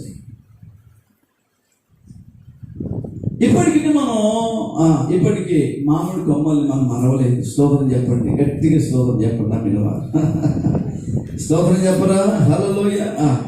గట్టి చెప్పండి హల్లెలూయా. కదా, తోరణాలా మామిడి తోరణం. నేను అప్పుడు చిన్నగా ఉన్నప్పుడు తోరణమేనా? తోరణం అంటే అది మరి రైట్ కదా, దట్ ఈస్ ద ఎంట్రన్స్ లాగా ఫీల్ అవుతారు. ఇట్స్ గుడ్, మంచిగా ఉంది. కాకపోతే నేను ఒకప్పుడు ఏం చేశానంటే, వస్తే ఆ దారి నుండే రావాలి, పక్క దారి నుండి రావద్దు. వాళ్ళు ఎవరు వస్తున్నప్పుడు ఒక ఆమె వచ్చింది, ప్లేట్ తీసుకొని అందులో అన్నం తీసుకొచ్చింది. నేను చిన్న ఉన్నప్పుడు చూసిన మాట చెప్తాను. అన్నమేనా, ఇంత మెత్త ఉడకబెట్టి అన్నమే అనుకుంటా, నాకు సరే జ్ఞాపకం లేదు. తీసుకొచ్చి ఆ ఇద్దరు ఆడికి రాగానే అందులో ఉన్నటువంటి కొంత తీసుకొని 2 సుట్లు తిప్పి వేసి రాక్తాం, ఇక్కడ కొంత ఇటు తిప్పి ఇక్కడ కొంత పడేసింది. దేవునికి ఇస్తాం. ఏమండి ఏమిది ఇక్కడ అంతేనా? ఓకే, సగం ఇక్కడ ఉన్నట్టు సగం అక్కడ ఉన్నట్టు. Okay, very good. అప్పుడు అర్థమైందంటే అదేంటంటే వాళ్ళకి అదొక ఇంట్రెస్ట్, అదొక ఇదంతా తీసి పెట్టలేవు. ఎందుకు అట్లా చేస్తారు వాళ్ళు? మనలో అయితే అట్లా వాడు చేసేవారు లేరనుకోండి, బట్ నేను పాత విషయాలు మీకు జ్ఞాపకం చేస్తున్నాను. అర్థమైందా? ఎందుకు అట్లా తీసి పెడతారు? ఏం తీస్తున్నారు? దిష్టి. Okay okay okay. మరి ఈ లేని దిష్టి ఎక్కడికి వెళ్ళి వచ్చిందో నాకు తెలియదు. ఇప్పుడు మనం ప్రార్థన మనం ఎందుకు ప్రార్థన చేయాలి? దిష్టి పోనికా ఉన్న లేని దిష్టిదానికా? మీకు అర్థమైందా? దయచేసి గమనించండి. ఏమో అర్థమవుతుందా?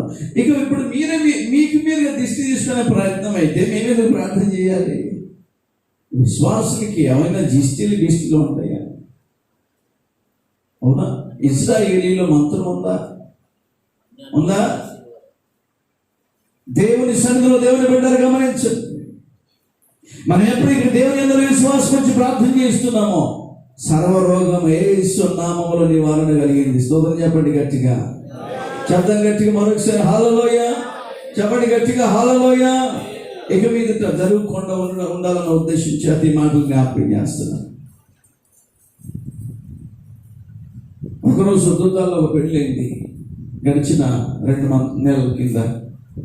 ఆయన కూడా అప్పుడప్పుడు పాపం అక్కడక్కడ చోట వాకింగ్ చెప్పి పోతాడు కదా, పందిరి తీసుకొచ్చారు, భుజం మీద వేసుకొని దాన్ని మోసుకొచ్చి అప్పుడు ఆ పందిరిని దింపడానికి ఆ వీడియో ఇప్పుడు లేదు, డిలీట్ అయిపోయింది నా దగ్గర.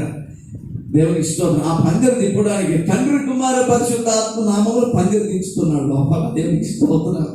అప్పుడు దించడం మంచిగా ఉంది. దానికి ఏం చేసిండో, ఆ మోసుకొచ్చింది తల్లి అయితే దానికి ఒక పిల్లని జత చేసింది. ఇప్పుడే దేవునికి స్తోత్రం. నీకు అర్థమైందా? ఆ పిల్లని జత చేసి దానికి తండ్రి కుమార పరిశుద్ధాత్మ ఎక్కడ వాడుతున్నాడు? దేని బలపరచడం కోసం?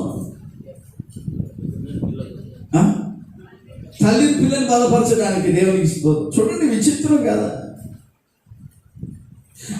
అన్ని చిన్న సంబంధమైన వాటిని కూడా దేవునికి ముడబెట్టి, దేవుని కార్యాలను ముడబెట్టి చేయటం ఎంత దారుణమైనటువంటి విషయం. అదొక్కటి ఉండనంటున్నా, అది ఊడిపోతుందా గాలికి? దానికి ఒక తోక. ఎవడు పెట్టే తోక ఇది? నీడకేసుకోవాలి, సంతోషం, తప్పు కాదు. కానీ దేవుని బిడ్డలు గమనించాలి. అందుకని గమనించాలి, జాగ్రత్తగా వినాలి. ఎందుకు అపవిత్రమైనటువంటి ఆత్మలు మన దగ్గరికి వస్తాయి తెలుసా? దుష్టుడు ఎందుకు మనల్ని పనిచేయడానికి ఇష్టపడతాడో తెలుసా? వాడు అంటాడు, నాకు సంబంధించిన నీ దగ్గర ఉంది కనుక మీకు భయం, మొదటి భయం మీకు విశ్వాసం లేదు. వాడు ఎక్కడి నుండి వస్తాడు? ఎందుకు తీస్తారు? ఏమొస్తాయట? ఏమొస్తుంది? వాడు ఇడిచిపెట్టాడు. ఎందుకు ఇడిచిపెడతాడు? వాళ్ళకి సంబంధించిన ఏది ఉన్నాక పసుపు తాళ్ళు ఇవ్వకపోతుంది, కగనాలు ఇవ్వకపోతుంది.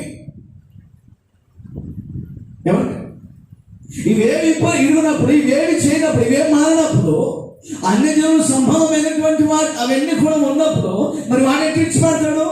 వాడు వాడికి సంబంధించినోడే కదా. మర్చిపోయింది, క్షమించండి. ఒకసారి సపోర్ట్ కొట్టండి.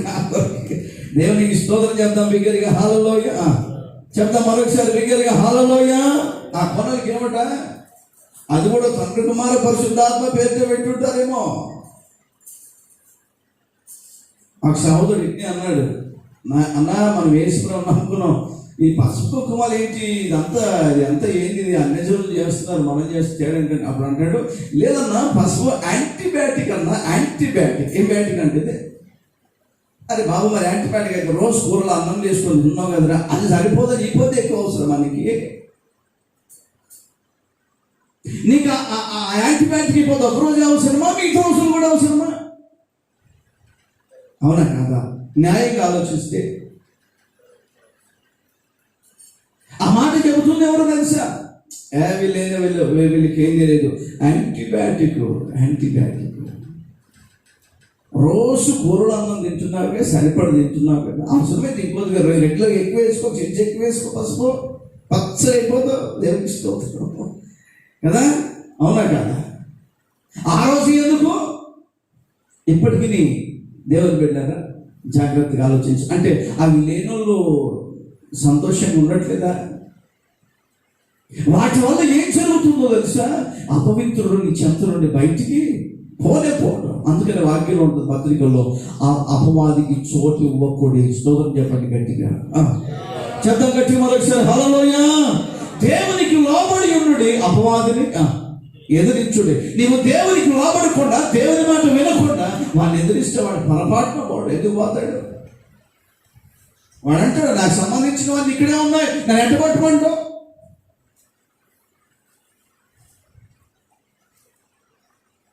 ఎప్పుడు లేని వాళ్ళని అప్పుడే కనిపిస్తే ఆ దేవుని బిడ్డ జాగ్రత్తగా మనం ఆలోచించాల్సిన విషయం. అన్ని జనుల పద్ధతుల్లో మనం జీవిస్తూ ఉంటే దేవుని ఉగ్రత మన మీద కోపం ఉండకపోతే దీవెన ఉంటుందా? దేవునికి స్తోత్రం చెప్దాం బిగ్గరగా హల్లెలూయా. రెండు చేతుల పైకి దేవునికి స్తోత్రం చెప్పండి గట్టిగా హల్లెలూయా. గట్టిగా చెప్దాం మరొకసారి హల్లెలూయా. మన 28 తారీఖు జరిగిన పెళ్లి గురించి నాకు కొంత ఒక రకంగా సంతోషం అనిపించింది. ఎందుకు తెలుసా? ఆ రోజంటే పున్నమి అంట, నాకు తెలియదు అసలు. పున్నమినా అమాసన పున్నమా అన్నా? పున్నమి కదా. వెరీ గుడ్, దేవునికి స్తోత్రం. ఆ రోజు డిసైడ్ అయిన తర్వాత కొంతకాలానికి ఒక 4-5 రోజుల తర్వాత కూడా మనకు తెలియదు అది పున్నమన్న సంగతి. పాపం వాళ్ళు ఎవరో ఒకరు అబ్జెక్షన్ చేసినట్టున్నారు తెలిసిన వాళ్ళు. వీళ్ళు ఇచ్చిన సమాధానం ఏంటంటే, మా పాస్టర్ డేట్ పెట్టిండో, ఇష్టం అంటే చేస్తాం, లేకపోతే ఒక్కో ఆ రోజే చేస్తాం, లేకపోతే మానేస్తాం. దేవునికి స్తోత్రం. గట్టిగా చెప్పండి మరొకసారి హల్లెలూయా. చెప్తాం గట్టిగా హల్లెలూయా కదా. పున్నమ రోజు పెళ్ళైంది, అమాస నాడు కూడా అయిందా? నీదైందా? ఎంతమంది పిల్లలు నీకు? 3 పిల్లలు. ఒక పిల్ల పెళ్ళి కూడా అయిపోయింది ఈ సైడ్ నుంచి. అమాస నాడు పిల్ల అయితే ఇప్పుడు వాళ్ళు మంచుకున్నారా లేదా? దేవునికి స్తోత్రం అన్నా. నేను కూడా అమాసనా? ఓకే, దేవునికి స్తోత్రం. గట్టిగా దేవునికి స్తోత్రం చెప్తాం బిగ్గరగా హల్లెలూయా. చెప్పండి బిగ్గరగా హల్లెలూయా. దేవుని బిడ్డలారా, మనం విశ్వసిద్దాం. దేవుడు మనం అన్ని కాలాలు సమృద్ధి, అన్ని కాలంలో క్షేమకరమైనవి. స్తోత్రం కలుగునుగా హల్లెలూయా. మనం ప్రార్థన చేసే సమస్తం పరిశుద్ధమే, సమస్తము పవిత్రమే. దయచేసి గమనించండి. దేవుని వాక్యం తెలియజేస్తుంది. అయితే కొన్ని దేవుని కోసం ఆచరిస్తూ ఇంకొన్ని విషయాల్లో ఇంకొన్ని సందర్భాల్లో అపవిత్రుడు పనిచేస్తున్నాడు. వాటి విషయాలు జాగ్రత్త పడాలని ప్రభువు మనం చేస్తున్నాం. ఒకటి, దుష్టుడు క్షమించండి, దేవుడు కోపగించడానికి, ఉగ్రత చూపించడానికి నంబర్ 1 మొదటి కాలం ఏమని వింటూ ఉన్నాం? ఏం వింటున్నాం? అవిధేయత. చెప్పండి అందరు నాతో కలిసి. అమ్మా, అవిధేయత అంటే దేవుని మాట వినకపోవడం. ఇది ఎన్నిసార్లు చెప్పిన మీరు వాక్యం ఉంది, ఎన్నిసార్లు హెచ్చరించిన వినని వాడు ఏమవుతాడట? హఠాత్తుగా. దయచేసి గమనించండి ఆ మాటని. మనం రాసి పెట్టుకోండి. దేవునికి స్తోత్రం కలుగునుగా. రెండవ రీజన్ జ్ఞాపకం చేసే సమయం లేదు. త్వరగా. ఒకటి, దేవుని మాట వినకపోవటం. రెండవ కారణం, చాలా విలువైన కారణాన్ని నేను మీకు జ్ఞాపకం చేసే ప్రయత్నం చేస్తాను. దేవునికి స్తోత్రం కలుగునుగా. దేవునికి స్తోత్రం హల్లెలూయా. ఇంకొక మాట కూడా వాక్యంలో ఉండి చదవండి. సంఖ్యాకాండం 14వ అధ్యాయం. సంఖ్యాకాండం 14వ అధ్యాయం 29వ మాట చదువుదాం.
ఆమేన్. దేవునికి స్తోత్రం చెప్పండి బిగ్గరగా హల్లెలూయా. చెప్తాం గట్టిగా హల్లెలూయా. ఏ సమాచారం చెప్పిన మనుషులు తమ మాట చదవండి, మళ్ళీ రిపీట్ చేయండి చివరి మాటని. అనగా ఆ దేశమును గూర్చి చెడ్డ సమాచారము చెప్పిన మనుషులు యెహోవా సన్నిధిని తెగులు చేత చనిపోయి ఆ దేశమును గూర్చి చెడ్డ సమాచారము చెప్పిన మనుషులు. దేవునికి స్తోత్రం చెప్తాం గట్టిగా హల్లెలూయా. గట్టిగా చెప్తాం మరొకసారి హల్లెలూయా. ఏం చెప్తున్నారు? 12 గోత్ర పెద్దల్ని పంపించాడు. ఎక్కడికి? కనాను చూసి రమ్మని యెహోషువ. అందులో 10 మంది అన్నారు, ఏమి ఆ దేశము మంచి దేశము కాదు. 2 మాత్రమే ఆ దేశాన్ని గురించిన మంచి సమాచారం చెప్పారు. అది చాలా విలువైన దేశం అని. ఆ 2 యెహోషువ, కాలేబు. దేవుని పెట్టారా?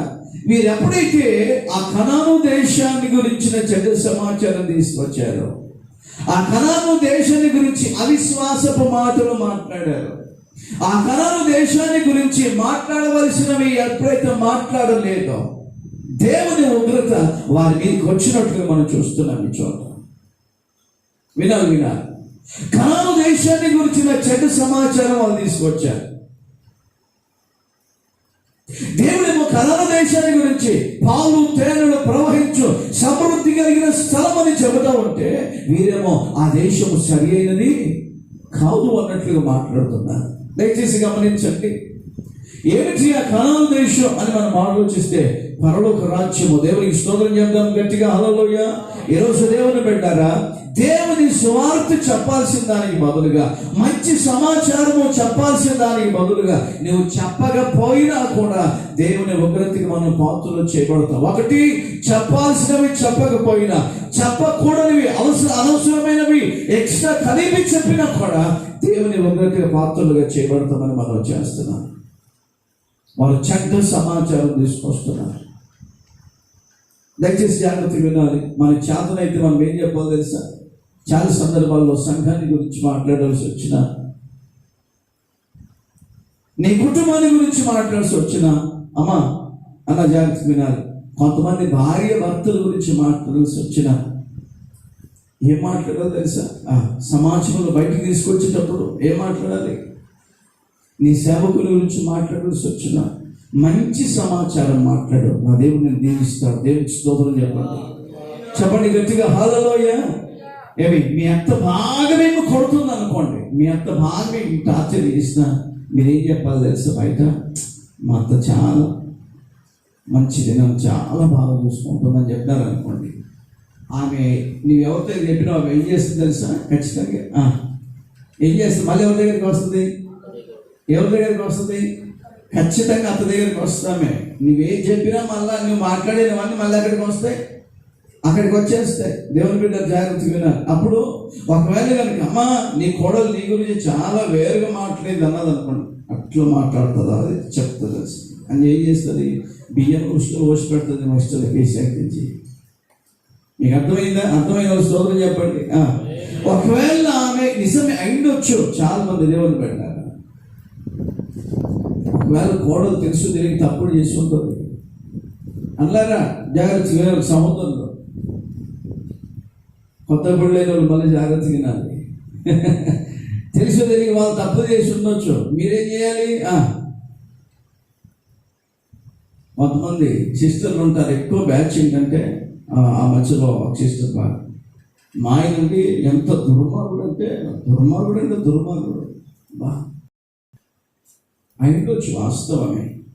కానీ మనం ఏ సమాచారం తీసుకెళ్ళాలి బయటికి?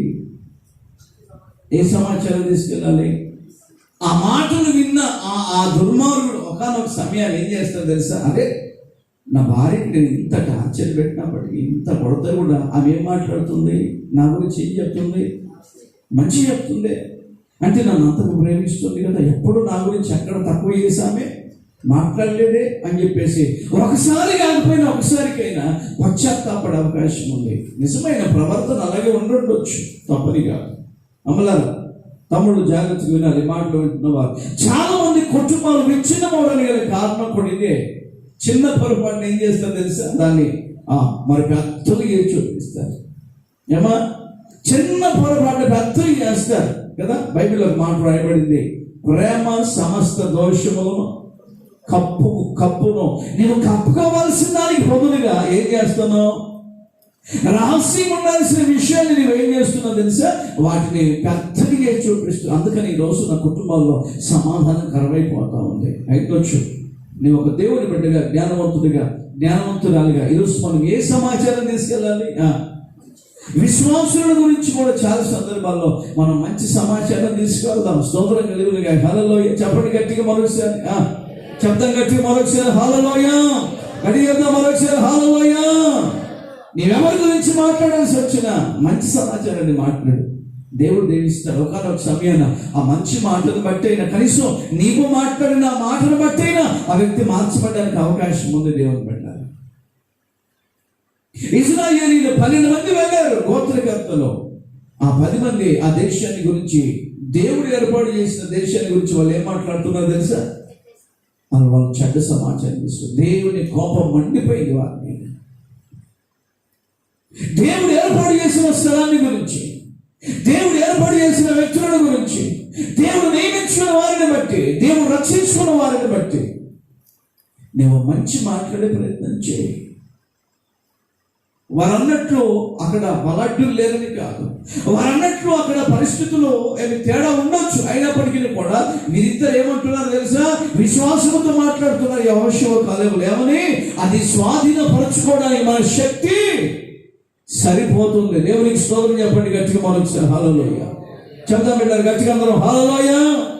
ఆ దేశాన్ని స్వాధీనపరచుకోవడానికి మనకు శక్తి సరిపోతుందని వారు మంచి మాటలు, విశ్వాస సంబంధమైన మాటలు మాట్లాడుతున్నారు. కొంతమంది ఏం మాట్లాడతారు తెలుసా? జ్వరం వచ్చిందనుకో, బ్రదర్ వినాలి, జ్వరం వస్తే ఇక అయిపోయింది. ఈ జ్వరం వస్తే చాలా మందికి తుట్ట ఏమై ఆ జ్వరం వచ్చిన వాడికి సమాచారం అందించుకుంటూ పోయినాం అనుకోండి. మీరు వినండి, జ్వరం వచ్చి పడక మీద ఉన్నాడు. ఆ వ్యక్తికి మనం ఏ సమాచారం చెప్తే బాగుంటుంది? ఏం చెప్పాలి? తమడు ఏ సమాచారం చెప్పాలి? ఇదంతా జ్వరం లేండి, మన దేవుడు గొప్ప దేవుడు, ఎంతమందిని బాగు చేశాడు, ఎంతమంది మంచిగా అయిపోయి బయటకు వచ్చారని చెప్తే బాగుంటుందా? లేకపోతే ఇంకేం చెప్పాలి? నిన్న కాక మొన్న ఆయన అడ్మినిస్ట్రేషన్ తుడుమని వెళ్ళిపోయింది కదా. ఇది అనుకున్నటువంటి ఆ పల్స్ రేటు ఏమైపోతుంది? ఆ గుండె 60-70 కొట్టుకుంటే గుండె కాస్త ఎక్కడికి వస్తుంది? అయిపోయింది. వాళ్ళు పడి ఇంకో సమాచారం చెప్పావు, మా పక్క ఊరిని గిట్ల అయిపోయిందని మరో సమాచారం చెప్పేవాళ్ళకో వాడు కొట్టుకోవాల్సింది కాస్త వాడు 4 రోజులు బ్రతకాల్సి 2 రోజులకి అర్థమైపోతాడు ఏ శక్తి నుంచి. ఏ సమాచారం ఇది? ఏ సమాచారం మా?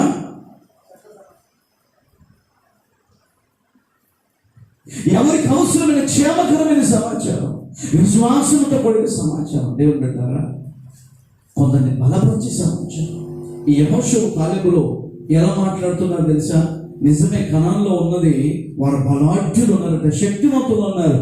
ఇశ్రాయేలీలేమో చాలా వారిని వీరిని చూసుకుంటారంట. ఇశ్రాయేలీలు వారి దృష్టిలో మిడతల్లా కనిపిస్తున్నారు. వీరి దృష్టిలో కూడా చూస్తున్నట్టు వాళ్ళు చాలా బలాఢ్యులు, హైట్ పర్సనాలిటీ, వారి యుద్ధ నైపుణ్యం కలిగిన వారు పెద్దగా కనిపిస్తూ సింహాల్లో కనిపిస్తున్నారట.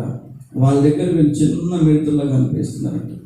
కానీ మిడతలు ఏమంటున్నారు తెలుసా? 2 మిడతలు అంత పెద్దలు జయించడానికి మన శక్తి సరిపోతుంది. స్తోత్రం చెప్పండి గట్టిగా హల్లెలూయా. శబ్దం గట్టిగా మరొకసారి హల్లెలూయా. అది మంచి సమాచారం, గుర్తించుకో. అది విశ్వాసంతో కూడిన సమాచారం. మనుషులందరూ మీరేం చేస్తారో తెలుసా? దయచేసి మాట్లాడుతున్నాను, క్షమించాలి దేవుని బిడ్డలారా.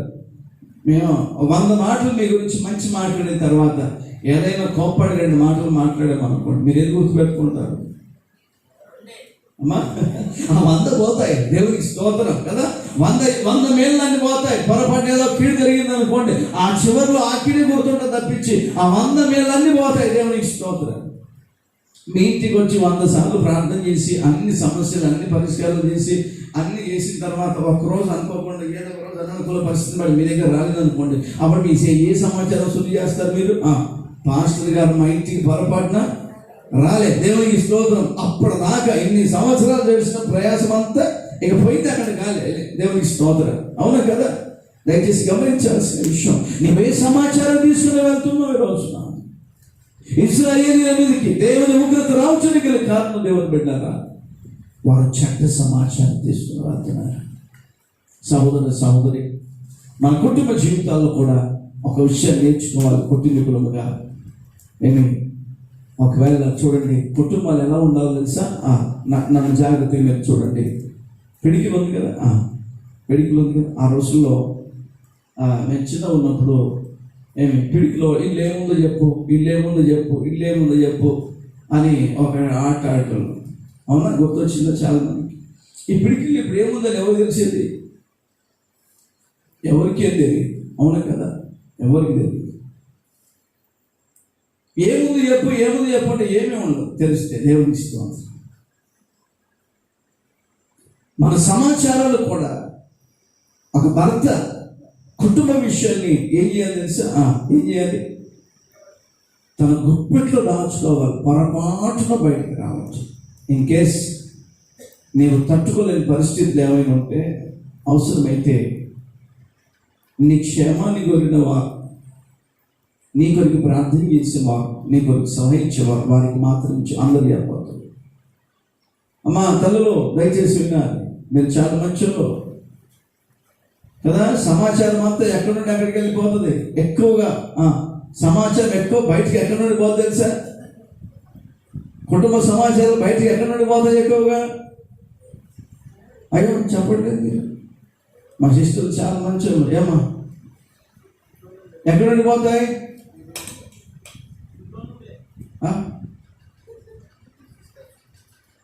బ్రదర్స్ నుండా, సిస్టర్స్ నుండా కదా. దయచేసి వినండి. పొరపాటున నీకు సంబంధించిన విషయాలు ఏమైనా ఉంటే మనసులో పెట్టుకో. నీ భర్త సంబంధించిన విషయాలు ఏమైనా ఉంటే మనసులో పెట్టుకో. ప్రార్థన చేయి.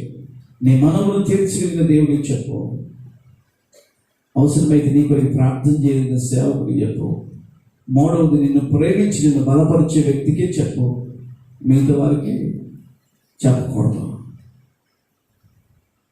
ఒకవేళ ఏ విషయాలు చెప్పాల్సి వచ్చినా, ఇవన్నీ కీడు చేసిన వారి గురించి మంచి మాట్లాడు. ఆ మంచిని నా దేవుడు స్థిరపరుస్తాడు. స్తోత్రం కలుగునుగా. శబ్దం గట్టిగా మరొకసారి హల్లెలూయా. శబ్దం గట్టిగా మరొకసారి హల్లెలూయా. ఇప్పుడు మంచి మాట జ్ఞాపకం చేసి నేను ముందుకెళ్ళి ప్రయత్నం చేస్తాను.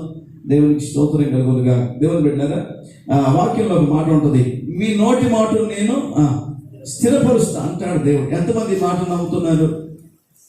మన దేవుడు మన నోటి మాటను స్థిరపరుస్తాడట.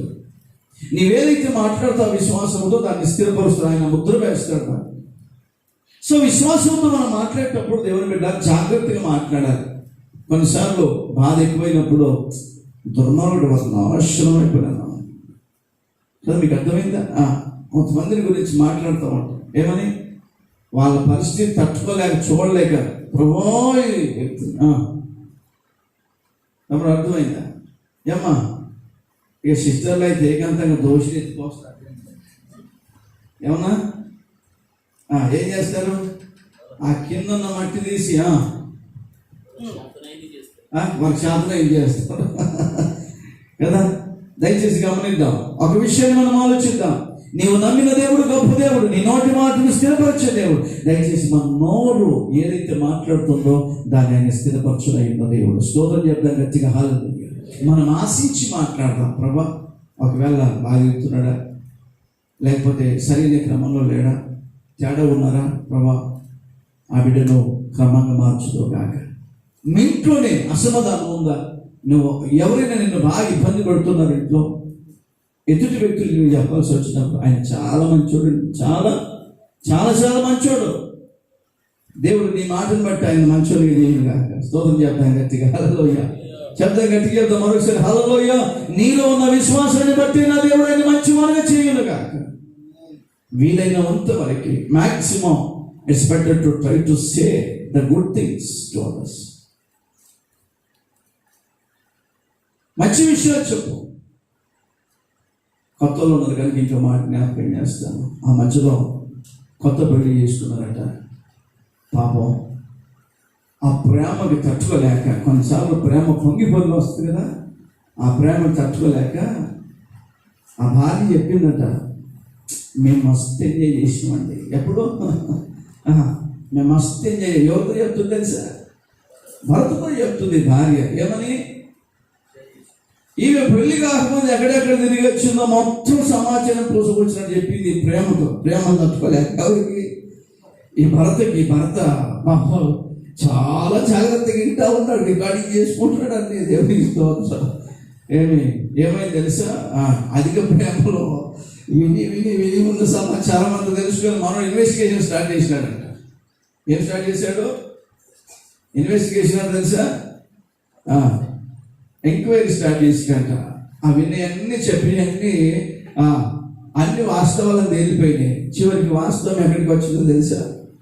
దేవునికి స్తోత్రం. చూడండి, కొంతమంది అధిక ప్రేమ ఎక్కడ పోతుందో తెలియదు, ఏం మాట్లాడాలో తెలియదు, ఎక్కడ మాట్లాడాలో తెలియదు, ఏ విషయాలు మాట్లాడాలో తెలియదు, అజ్ఞానంగా ప్రవర్తించేవారు అంటారు కొంతమంది.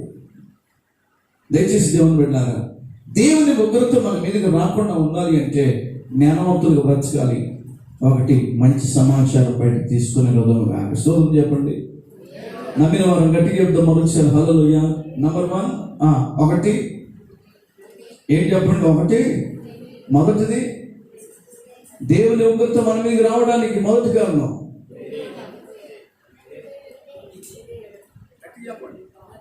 అవిధేయత, దేవుని మాట వినకపోవడం. రెండవది మంచి సమాచారాన్ని తీసుకొని రాకపోవటం. దయచేసి గమనించండి కదా, మన కన్నులకి 10 మంచి విషయాలు కనపడవు, ఒక్క చెడు ఉంటే ఆ చెడే కనిపిస్తుంది, దాన్ని హైలైట్ చేస్తారు. దేవుని బిడ్డరా, అలాంటి మనస్సు యేసు నామములో నశించును గాక. 3వ కారణం చెప్పి నేను కంక్లూజన్కి వస్తాను. దయచేసి ఆ మాట కూడా చూడండి. ఇదే సంఖ్యాకాండం. దేవుని బిడ్డరా, ఇదే సంఖ్యాకాండం 25వ అధ్యాయం. ఇందాక మనం చదువుకున్న ఈ మాటనే. ఇదే సంఖ్యాకాండం 25వ అధ్యాయం. దయచేసి మీరందరూ కూడా బైబిల్ తెరవండి. దేవుని స్తోత్రం. 25 మొదటి వాక్యం చదవండి. మొదటి 2 వాక్యం చదవండి. ఇశ్రాయేలీయులు సిత్తీయులో దిగి ఉండగా ప్రజలు మోయాబు రాళ్లతో వ్యభిచారము చేయసాగిరి. ఆ స్త్రీలు తమ దేవతల బలులకు ప్రజలను పిలువగా వీరు భోజనము చేసి వారి దేవతలకు నమస్కరించిరి. అట్లు ఇశ్రాయేలు బయల్పెయోరుతో కలిసికొనినందున వారి మీద యెహోవా కోపము రగులుకొనెను. దేవునికి స్తోత్రం కలుగును గాక. హల్లెలూయా. ద థర్డ్ రీజన్, 3వ కారణం దేవుని బిడ్డలు జాగ్రత్తగా వినాలి. ద థర్డ్ రీజన్ ఏంటంటే ఇశ్రాయేలీయులు ఏం చేశారట? షిత్తీములో దిగి ఉండగా ప్రజలు చెప్పండి ప్రజలు మోయాబురాండ్రతో వ్యభిచారము. మోయాబురాండ్రు అంటే ఎవరు చెప్పగలరా? మోయాబు హిస్టరీ తెలుసా మీకు?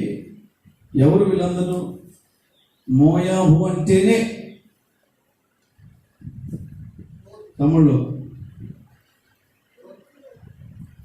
చెప్పండి, ఎవరు మోయాబీయులు? మోయాబీలు అంటే ఎవరు? మోయాబుకి మూల పురుషులు ఎవరు? మోయాబీలకి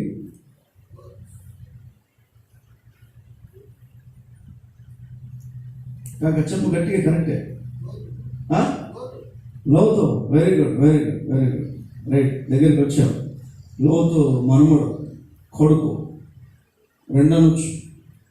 లోతు పెద్ద కుమార్తె కుమారుడు మోయాబుకు పుట్టిన వారందరూ మోయాబీయులు. దేవునికి స్తోత్రం చెప్పండి ఒకసారి గట్టిగా. మీరు నా వైపు చూడాలమ్మా, గట్టిగా చెప్దాం మరొకసారి హల్లెలూయా. ఎవరయ్యా మోయాబీయులు అంటే? అక్రమ సంబంధికులు, వ్యభిచారము వలన పుట్టిన చెడ్డ సంతతి. జాగ్రత్త వినాలి. ఇప్పుడు వాళ్ళు ఏం చేస్తారు? వాళ్ళు పుట్టికే పాపం. ఇక వారు ఇశ్రాయేలీయులు ఎప్పుడైతే షిత్తీముకు వచ్చారో అక్కడ కొంతమంది ఉన్నారట, ఈ బ్యాచ్ కొంతమంది ఉన్నారు. వాళ్ళు ఏం చేస్తున్నారంటే ఇశ్రాయేలీయుల్ని పాడు చేసి ప్రయత్నం చేస్తున్నారు. జాగ్రత్త వినాలి. ఎప్పుడైతే ఇశ్రాయేలీయులు షిత్తీములోకి వచ్చారో, వినాలి, చాలా జాగ్రత్త వినాలి. వారు అప్పటికే ఐగుప్తును విడిచి ప్రయాణం చేస్తూ వస్తున్నారు. షిత్తీముకు వచ్చారు. దేవుని పెట్టారా? ఈ షిత్తీముకు రాగానే మోయాబు స్త్రీలు కనపడని వాళ్ళు ఎట్టున్నారో తెలుసా? మోయాబీలు అంటే they are very beautiful girls. మీకు అర్థమైందా? మోయాబీలు కొన్నటువంటి అందం అంత ఇంత కాదట. వారు చాలా సౌందర్యవంతులు. జనులని అట్టకేలకి ఆకర్షించేస్తారంట. వాళ్ళకి ఆ పనిలో చాలా నైపుణ్యం కలిగిన వారు కొంతమంది ఉంటారండి. వారి సూపులే డిఫరెంట్ ఏసినట్టు నుంచి కదా. కొంతమంది ఉంటారు మనుష్యుని ఎలా కనిపెట్టాలో, మనుష్యుని ఎలా పాడు చేయాలో కొంతమంది దాంట్లో చాలా నైపుణ్యత సాధించిన వారు ఉంటారు. మరి దేవుని బిడ్డలారా జ్ఞాపకం చేసుకుందాం. ఇక్కడ ఇశ్రాయేలీయులు ఏం చేశారు? షిత్తీములో దిగినప్పుడు మోయాబు స్త్రీలతో వాళ్ళు వ్యభిచారము చేయసాగిరి. ఎవరు వీళ్ళు? ఇశ్రాయేలీయులు అంటే ఎవరు? దేవుని పిల్లలు అరణ్య యాత్ర గుండా వెళ్తున్నారు. కనానే దర్శనం కలిగిన వారు, పరిశుద్ధతను దర్శనం కలిగిన వారే వెళ్తున్నారు. పరలోకపు కనాన్ని దృష్టి పెట్టుకుని ప్రయాణం చేస్తున్నారు. మధ్యలో మోయాబీలు ఎదురయ్యారు. దేవుని బిడ్డలు జాగ్రత్తగా విన్నారు. ఈ లోకంలో అపవాది అయినటువంటి సాతాను గర్జించు సింహం వలె ఎవరిని మృంగుదురాని తిరుగులాడుతూ అప్పుడప్పుడు వాళ్ళు స్త్రీ వేషం వేసుకొని వస్తాడు కదా. కొంతమంది వేషం వేసుకొని వస్తాడు అమ్మా కళలో. కొంతమంది పురుష వేషములు తిరుగుతుంటాడు. ఎందుకు తెలిసే? వాడు ఉన్న వాళ్ళని పాడు చేసే క్రమంలో. ఇశ్రాయేలీయులు వారు దేవుని బిడ్డలు చాలా చాలా ఆశ్చర్యకార్యాలు చూస్తూ దేవునితో కూడా నడుస్తూ ఆ మేఘముకి, ఇశ్రాయేలీయులకి వారి యాత్ర సాగాలి అంటే వారికి మేఘముతో కనెక్షన్ ఉంది. మేఘము కదిలితే వారు కదులుతున్నారు, మేఘం ఆగితే వారు ఆగిపోతున్నారు.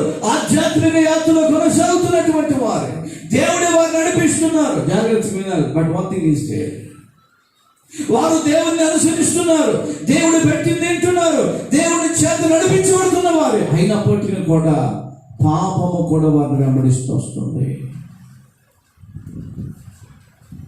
ఈరోజు మనం ఒకవేళ ఆ స్థితిలోనే ఉండొచ్చు. నువ్వు బలమైన విశ్వాసవి అని వరకవచ్చు, నేను చాలా మంచివాడిని అని వరకవచ్చు, నా మీద నాకు నమ్మకం ఉంది అని వరకవచ్చు.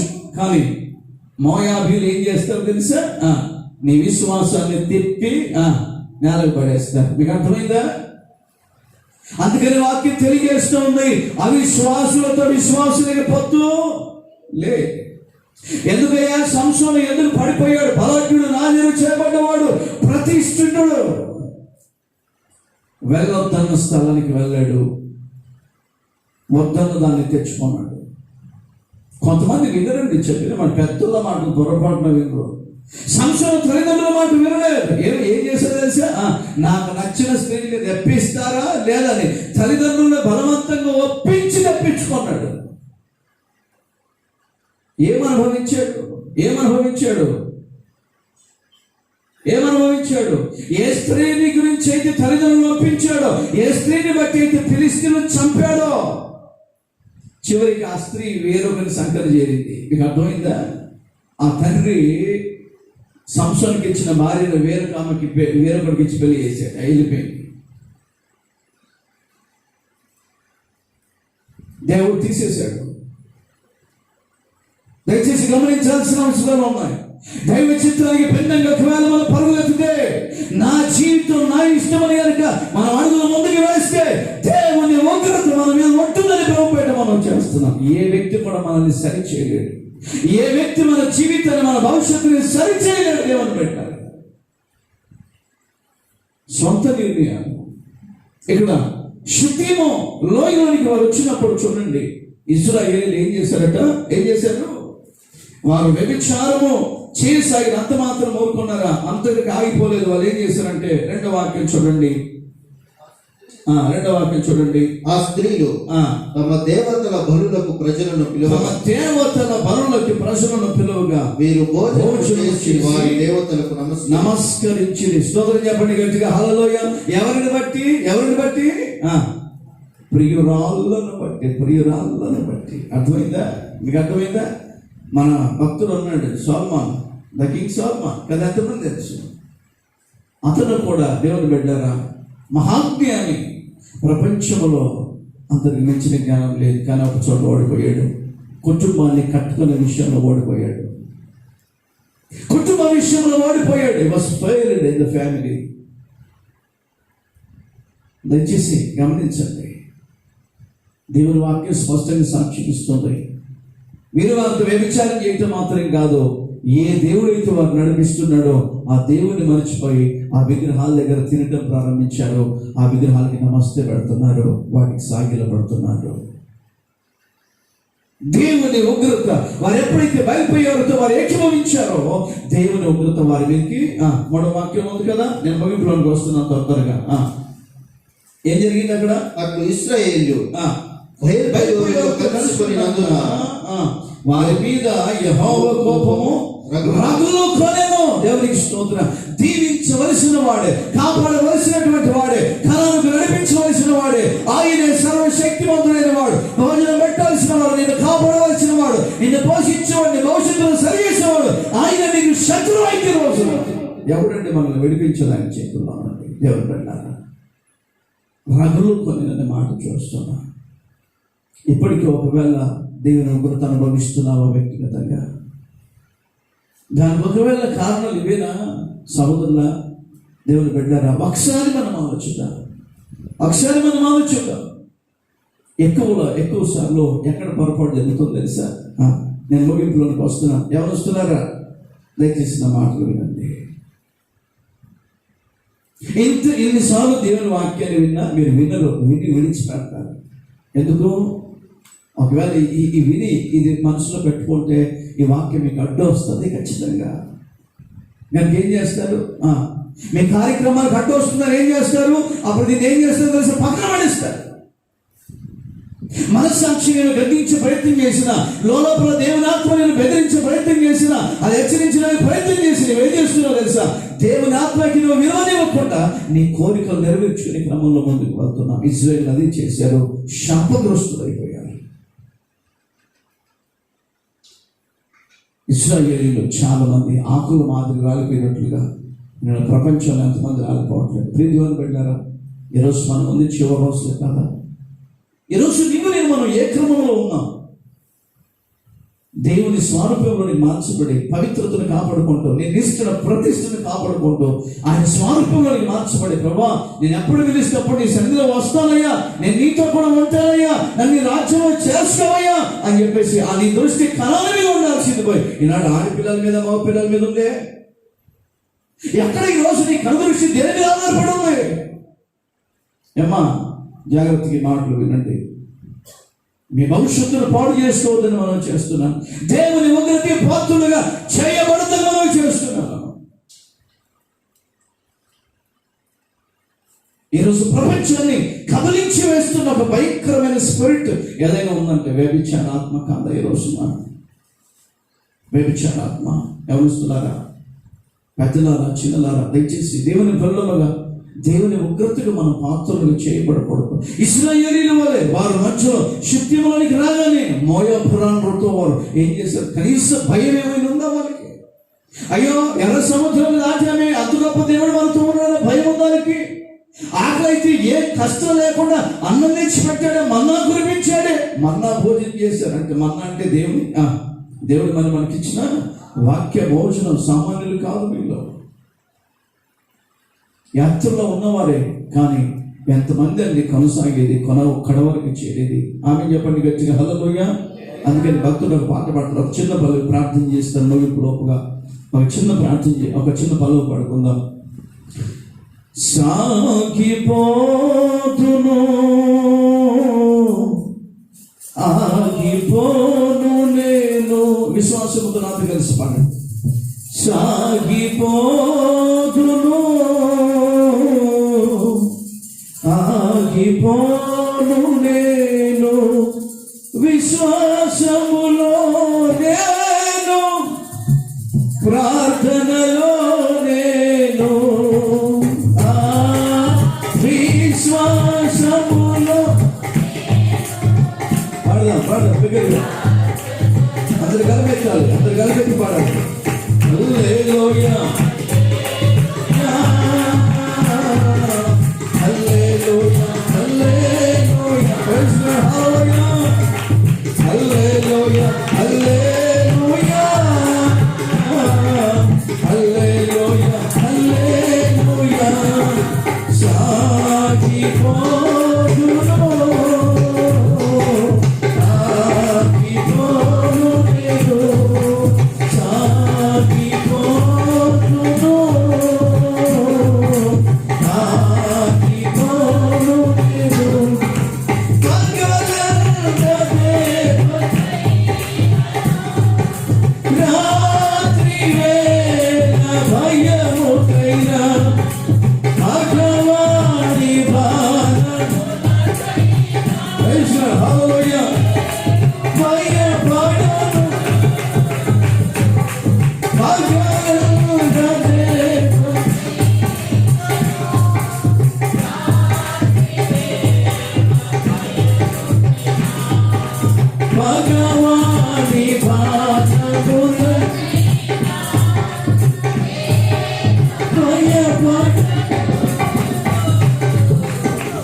చెప్తా గట్టిగా హల్లెలూయా.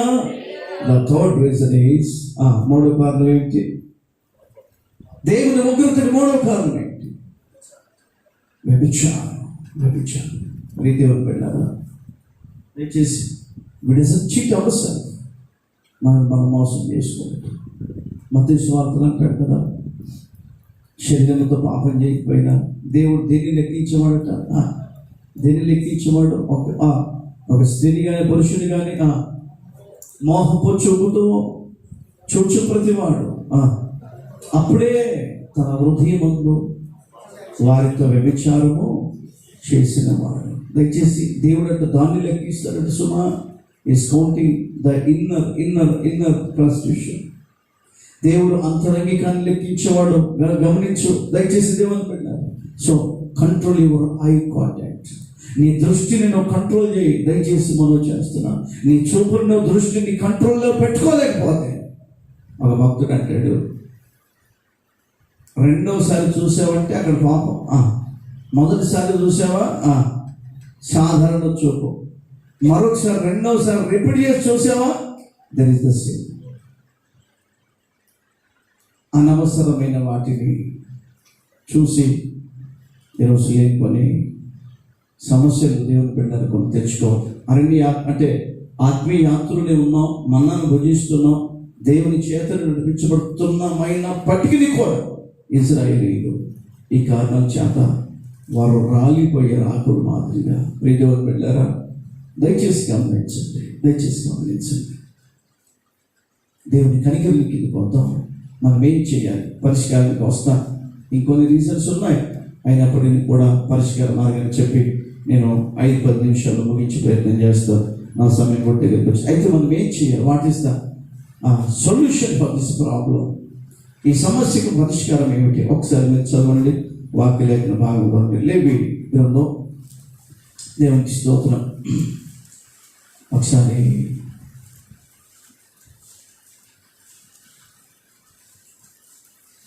26వ అధ్యాయం లేవి 26 పరిష్కారాన్ని చెప్పే ప్రయత్నం చేస్తున్నాం చెప్పండారా. లేవి 26 దయచేసి అందరూ కూడా చూసే ప్రయత్నం చేయండి. ఈ బైబిల్స్ చదివిన వారందరూ కూడా వీలైతే అండర్లైన్ చేసుకోండి. 26వ అధ్యాయము 40వ వాక్యాన్ని చదువుకుందాం. నేను తమకు విరోధముగా నడిచితిననియు తన శత్రువుల దేశంలోనికి తమను రప్పించితిననియు ఒప్పుకొనిన ఎడల అనగా లోబడని తమ హృదయములో లొంగి తాము చేసిన దోషమునకు ప్రతిదండనను అనుభవించితిమని ఒప్పుకొనిన ఎడల నేను యాకోబుతో చేసిన నా నిబంధనను జ్ఞాపకము చేసుకొనుదును. నేను ఇస్సాకుతో చేసిన నా నిబంధన, నేను అబ్రాహాముతో చేసిన నా నిబంధనను జ్ఞాపకము చేసుకొనుదును. ఆమేన్. దేవునికి స్తోత్రం చెప్పండి గట్టిగా హల్లెలూయా.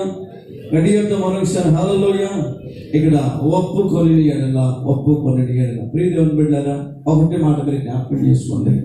సర్వరోగ నివారణి, the one solution is there for all problems. తమ్ముళ్ళు, one solution is there for all problems. ఏంటి తెలుసా? పశ్చాత్తాపం. ప్రభా నన్ను క్షమించాలని బాధపడుకోవడం. అంతకు మించిన బలమైన మార్గం ఈ లోకంలో మరొకటి లేదని మనం చేస్తున్నాం.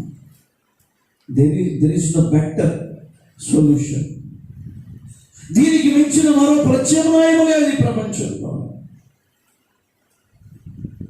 దయచేసి నన్ను క్షమించు ప్రభువాని దేవునికి వ్యతిరేకంగా నడిచిన ప్రతి ఆలోచన, ప్రతి అక్రమ క్రియ విషయంలో అయ్యా నన్ను క్షమించని ఆయన పాదం పట్టుకుంటే నిశ్చయముగా నా ప్రభు క్షమించనుగాక. శబ్దం గట్టిగా హల్లెలూయా. శబ్దం గట్టిగా మరొకసారి బిగ్గరగా హల్లెలూయా. శబ్దం మరొకసారి హల్లెలూయా. గట్టిగా చెప్తాం మరొకసారి హల్లెలూయా. 2వ దినవృత్తాంతం 7:14 చదువుకున్నాము. నా జనులు నా పేరు పెట్టబడిన నా జనులు తమను తాము తగ్గించుకొని తమ చెడు మార్గంలో విడిచి వారు నా వైపు తిరిగిన యెడల నేను వారిని క్షమించుదును, వారి దేశాన్ని స్వస్థపరచుదును. స్తోత్రం కలుగునుగాక. దేశాన్ని స్వస్థపరిచిన దేవుడు మనల్ని బాగు చేయడా? చేస్తాడా? చేయడా? ఏమా చేస్తాడు? సోదరులారా చేస్తాడా? దేవుడు డెఫినెట్లీ ఖచ్చితంగా ఆయన సమర్థుడైన దేవుడిని మనం కలిగి ఉన్నాం.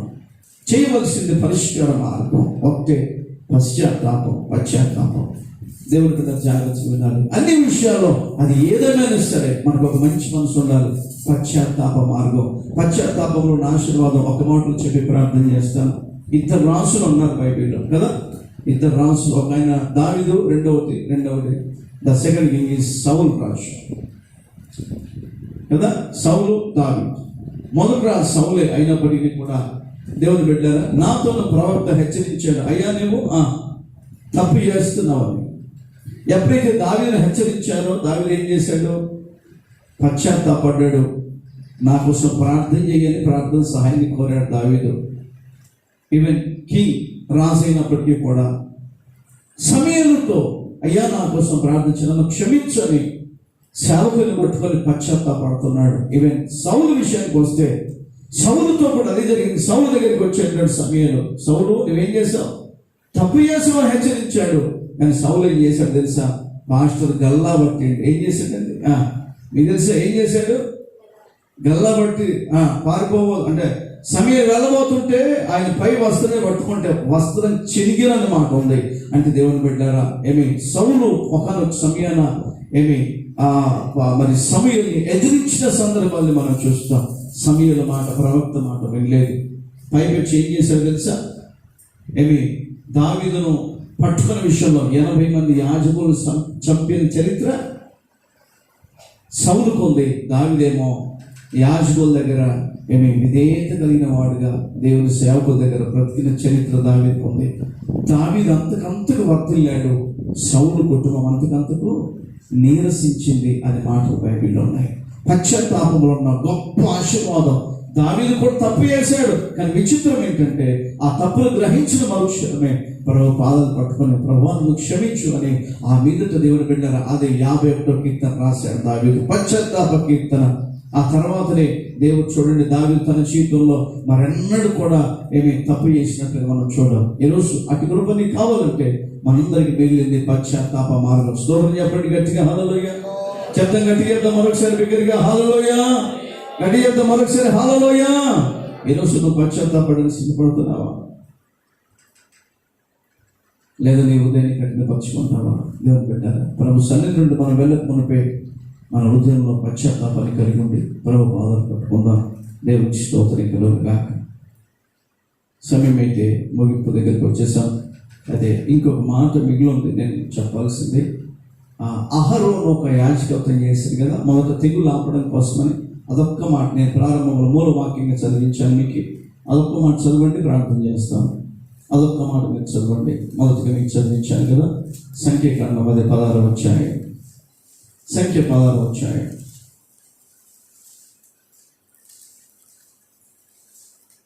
అదొక పరిష్కారం నేను విజ్ఞాపనం చేసి, ఒకటి పశ్చాత్తాపం.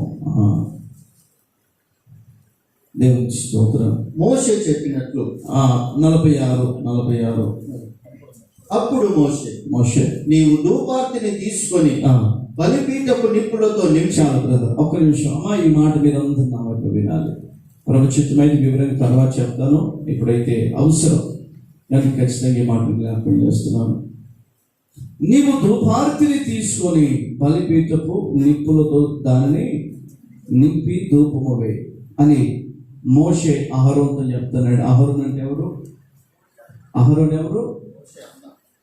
మోషే అన్న. What is the duty? ఇక్కడ ఆయనకున్న బాధ్యత ఏంటి? What's the responsibility? ఏమా యాజకుడు అది మర్చిపోవద్దు. ఎస్, యాజకుడు అహరోనే. ఈ స్థలం ఉంది, ఆయన యాజకుడుగా ఉన్నాడు. మోషే అంటున్నాడు, మోషే నువ్వేం చేయి, ధూపార్తి అందరూ అనండి నాతో కలిసి. ఈ ధూపార్తి అనగా ఈ మాటకు అర్థం ఏంటంటే, దేవుని బిడ్డలారా, ఆ రోజుల్లో యాజకుడు దేవుని మందిరానికి వచ్చి ధూపం వేయటానికి ఆ ధూపార్తి తీసుకొచ్చేవాడు. దాంట్లో 5 రకాల దినుసులు ఉంటాయి, 5 రకాల సుగంధ ద్రవ్యాలు ఉంటాయి. ప్రభుత్వం అయితే ప్రభావాన్ని గుర్తిస్తే మరొకసారి మాట నేను జ్ఞాపకం చేస్తాను. ఇక్కడ ఈ ధూపార్తి దేని గుర్తుందంటే ప్రార్థన జీవితాన్ని గుర్తు. చెప్పండి నాతో కలిసి. దేని గుర్తులో ఉంది చెప్పండి? ప్రార్థన గుర్తు. ఈ ధూపార్తి ఎవరి చేతిలో ఉంది అమ్మా? ఎవరి చేతిలో ఉంది? అహరోను చేతిలో, యాజకుల చేతిలో ఉంది. ఇంకొక మాట మీరు అదే ముందు పేజీలో ఇందాక మీరు చదివారు కదా, 17వ వచనం చదవండి. దాంట్లోనే అదే 16వ అధ్యాయం 17వ వచనం. మీలో ప్రతివాడు తన ధూపార్తిని తీసుకొని వాటి మీద ధూప ద్రవ్యము వేసి. ఇక్కడ మీరు మీలో ప్రతివాడు ఏం తీసుకురండి? ధూపార్తి. ఇప్పుడు ఈ ధూపార్తులు ఎవరి దగ్గర కూడా ఉన్నాయి? ఇంకెవరి దగ్గర ఉన్నాయి?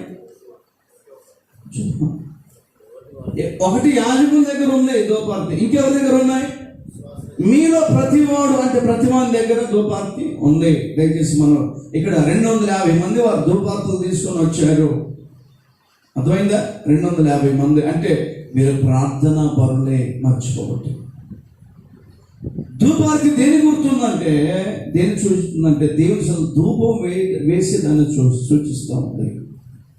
ప్రార్థన జీవితాన్ని సూచిస్తూ ఉంది. అయితే ఈ ధూపార్తులు ఏది వేయాలట? దేని చేత నింపాలి ధూపార్తిని? చూడండి, 46 చదువుతాడు మళ్ళీ. నీవు ధూపార్తిని తీసుకొని బలిపీఠపు నిప్పులతో నింపి. చాలు, ఇంక సమయం లేదు మిగతా వివరించడానికి. బలిపీఠపు నిప్పుతో దాన్ని నింపి. ధూపార్తిని దేని చేత నింపాలి అన్నా? దేంతో? ఇప్పుడు ధూపం వేయాలి అంటే మీరు ఎప్పుడైనా పక్కీ సాబును చూసారా? పక్కీ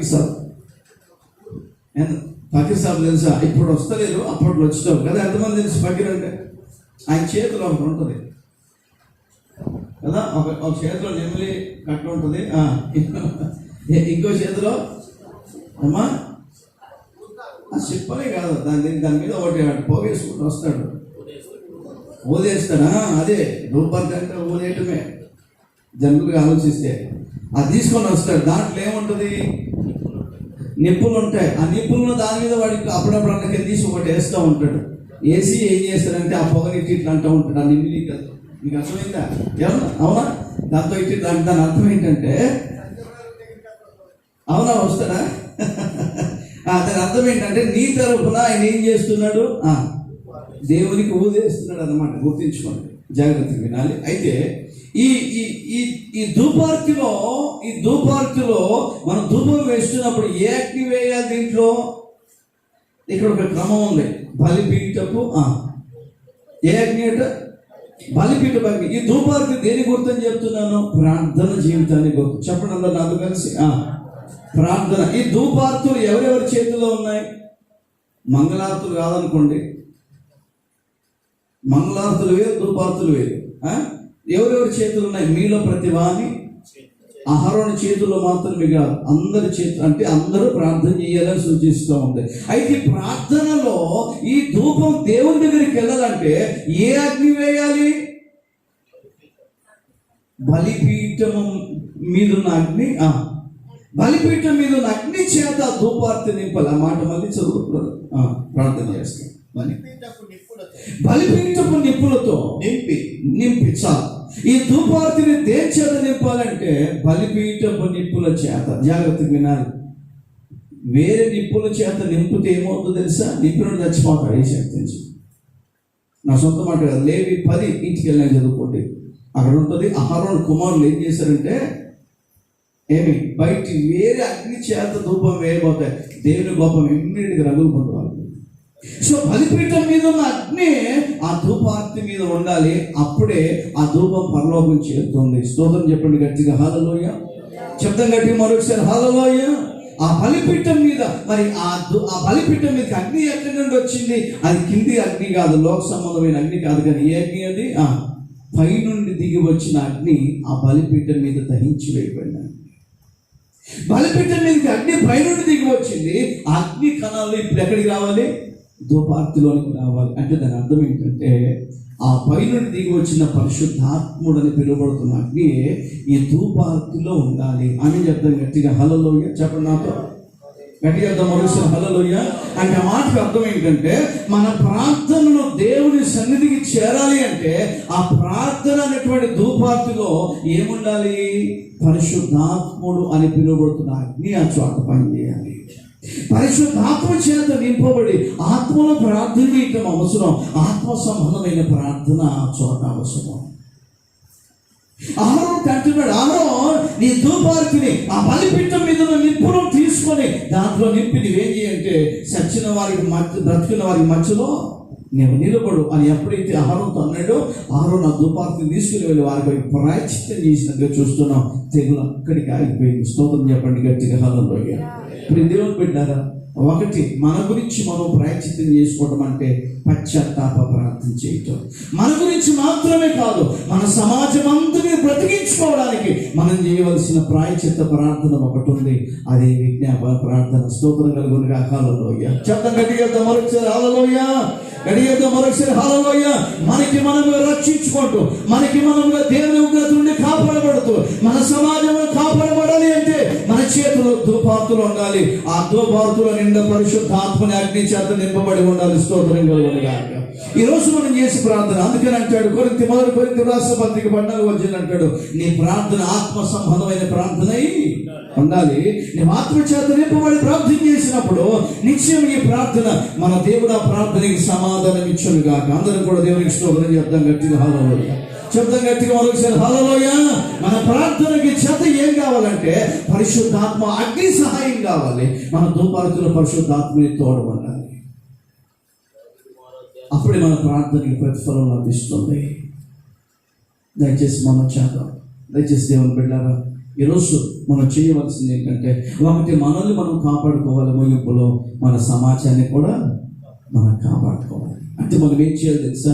నెంబర్ 1, దేవుని ఉగ్రత నుండి మనం తప్పించుకోవాలంటే దేవుని బిడ్డను పశ్చాత్తాపడి ప్రార్థన చేయి. దేవుడు చూపిస్తూ ఉన్నాడు ఈ మాటలు వింటుండగానే. దేవుని ఉగ్రతకి అత్యంత ప్రాముఖ్యమైన 3 కారణాలు చూసాం. నెంబర్ 1 త్వరగా చెప్పండి. 1 దేవుని అవిధేయత, దేవుని మాట వినకపోవడం. నెంబర్ 2 రెండవది మంచి సమాచారము తీసుకొని రాకపోవటం. నెంబర్ 3 వ్యభిచారం కదా. సాధారణంగా అందరూ అనుకుంటారు ఏంటంటే శరీర సంబంధమైన వ్యభిచారం ఉండకపోవచ్చు. కానీ దేవుని బిడ్డారా, ఏమి నీ చూపుతో జరిగే వ్యభిచారం చాలా ఉన్నాయి. దయచేసి we have to control it. దయచేసి మనం 3 ప్రాముఖ్యంగా ప్రథమమైన కారణాలు మనం చూస్తూ ఉన్నాం. ఇంక ముందుకెళ్తే చాలా ఉన్నాయి. 4వది వారి విగ్రహాలకి వాళ్ళు నమస్కరించారు. విగ్రహ సంబంధమైన వాటిలో వాళ్ళు పాల్పొప్పులు పొందారు. 4th రీజన్ అని చెప్పొచ్చు. దయచేసి వీటన్నిటికీ పరిష్కారం నీవు రక్షించుకోవడం, కాపాడబడాలి అంటే మనం పాదాలు పట్టుకొని పశ్చాత్తాపడి ప్రార్థన చేయాలి. అంత మాత్రం. రెండవదిగా మన సమాజం మీద దేవుని ఉగ్రత రాకుండా ఉండటానికి యాజకులు అని పిలువబడుతున్న మనందరి విషయంలో మనందరూ ధూపార్తులు చేతబట్టుకొని ఉదయం సాయంత్రం మనం ధూపము వేయుదుమగాక. చెప్పండి గట్టిగా హల్లెలూయా. చెప్పండి గట్టిగా చెప్తాం మరొకసారి హల్లెలూయా. చెప్తాం గట్టిగా మరొకసారి హల్లెలూయా. గట్టిగా చెప్తాం హల్లెలూయా. చచ్చిన వారికి బతికిన వారికి ఎప్పుడైతే అహరోను మరి ఆ ధూపార్తిని పట్టుకొని పరిగెత్తి వెళ్ళాడో అక్కడికక్కడ ఆగిపోయింది. అహరోను దాటి తెగులు ముందుకి వెళ్ళలేదు. అహరోను ధూపార్తి తెగులు ఆపగలిగింది. స్తోత్రం కలుగునుగా. ఒక్క యాజకుడు. ఇప్పుడు ఎంతమంది యాజకులు ఉన్నాం మనం ఇక్కడ? ఉన్నామా? ఎంతమంది యాజకులు ఉన్నాం మనం? దేవునికి స్తోత్రం చెప్పండి గట్టిగా హల్లెలూయా. మన మంచితనం వల్ల కాకపోయినా నా యేసు రక్తం వల్ల మనందరం యాజకులమే. స్తోత్రం చెప్పండి. చెప్పండి గట్టిగా చెప్పండి మరొకసారి హల్లెలూయా. మన నీతి క్రియలను బట్టి కాదు కానీ కేవలం ఆయన ఇచ్చిన ఉచితమైన కృప ద్వారా మనం యాజకులమే. ప్రభు పాదాలు పట్టుకుందామా? దేవుని బిడ్డ ఈరోజు మనం చేయవలసింది ఏంటంటే ధూపార్తిని చేతబట్టి అనేకుల కొరకి ధూపం వేద్దాం. అహరోను వెళ్ళలోపే 14,700 మంది చచ్చిపోయారు. 14,700 మంది. ఈరోజు ఎంతోమంది హతులు అవుతున్నారు. ఎంతోమంది బ్రతుకుండి సచ్చిన వారు ఉన్నారు కదా. జీవించుచున్న అంటే అంటే బ్రతికి సచ్చిన వారు ఉన్నారు. అంటే దాని అర్థం ఏంటంటే నీవు జీవించుచున్నవన్నా పేరున్నది కానీ దేవుని పెట్టారు. వారికి మనం బ్రతుకున్న వారికి మంచో నిలబడితే తెగులు ఆగిపోయి కొంతమంది బ్రతుకుతారు. దేవునికి స్తోత్రం. ఈరోజు మనం చేయవలసింది ఒక అమోఘమైనటువంటి ప్రార్థన, లోతైన ప్రార్థన. దేవుని బిడ్డారా, పగిలిన ప్రార్థన, భారంతో కూడిన విజ్ఞాపన ప్రార్థన ఎప్పుడైతే మనం ప్రభు సన్నిధిలో చేస్తామో ఒక్క 600 మంది రక్షించగలిగితే ఈరోజు మన ప్రార్థనలు దేవుడు వినడం. ఒకవేళ వినకపోతే మన భక్తి వ్యర్థమే. దయచేసి జాగ్రత్తగా ఒక కాన్ఫిడెన్స్తో మనకు వెళ్దాం. నిశ్చయంగా మన ప్రార్థన ప్రతిఫలంగా దేవుడు ఖచ్చితంగా ఒక కార్యాలు చేస్తాడు. దేవుని బిడ్డలు నా ప్రార్థన ఒకటే. ఇక్కడ ఉన్నటువంటి దైవ సేవకుల ప్రార్థన దేవుని బిడ్డలు గమనించాల్సిన విషయం ఏంటంటే ఏ ఒక్కరు నష్టపరచబడకుండా స్తోత్రం చెప్పండి గట్టిగా. హల్లెలూయా చెప్తాం గట్టిగా మరొకసారి. హల్లెలూయా చెప్పండి గట్టిగా మరొకసారి బిగ్గరగా. హల్లెలూయా. ఏ ఒక్కరు కూడా నష్టపోకూడదు. ఏ ఒక్క ఆత్మ కూడా నశించుకోకూడదు. ఏ ఒక్క ఆత్మ కూడా కదా తెగులు చేత నశించుకోకూడదు. ప్రభు అట్టి కృప దేవుడు మనం అందరికీ దయచేయను గాక. రెండు బాధ్యతలు మనం చూస్తున్నాం. పరిష్కారం ఒకటి పశ్చాత్తాపం, అది మనల్ని కాపాడుతుంది. రెండవది ధూపం కదా. ధూపం ఎవరిని కాపాడుతుంది? అది అనేకుల్ని కాపాడుతుంది. ఆ ధూపంలో ఆ ధూపార్తిలో అగ్నికణములు, బలిపీఠపు అగ్నికణములు అనగా పరిశుద్ధాత్మని యొక్క సహవాసం, పరిశుద్ధాత్మతో కలిసినటువంటి ప్రార్థన. దేవుడు బిడ్డలారా, ఎప్పుడైతే మనం ఆ రీతిగా భారంగా ప్రార్థన చేయడానికి ఇష్టపడతామో మన ప్రార్థన ప్రతిఫలం ఇస్తూ దేవుడు ప్రతి సమస్యకు వీరు కూడా దయచేయను కాక. అందరు లేచి పడదాం. దేవునికి స్తోత్రం. అందరూ కూడా లేచి పడదామా. దేవునికి స్తోత్రం కలుగుగా. చాలాసేపు కూర్చున్నారు. దేవుని మిమ్మల్ని దీవించు కాక. అందరూ కూడా లేచి పడదాం. దేవునికి స్తోత్రం. అందరూ కూడా లేచి పడదాం. Thank you Jesus. పరిశుద్ధాత్మకు మీకు స్తోత్రం. హల్లెలూయా హల్లెలూయా హల్లెలూయా. మీకు మహిమ కలుగుగా. చిన్న ప్రార్థన అంటే క్లుప్త ప్రార్థన. అందరి కళ్ళు మూసుకుందాం. ఒకసారి ప్రభు వైపు చూద్దాం. దేవుని బిడ్డలారా, దేవుని ఉగ్రత మన మీద రాకూడదు. మనం కనికరించుకోవాలి. దేవుని కనికరం మన మీద ఉందండి. దానికి పరిష్కారం ఒకటే, పశ్చాత్తాపం. ఇంకేమైనా పొరపాటు చేస్తున్నావా? దయచేసి ఆలోచించు.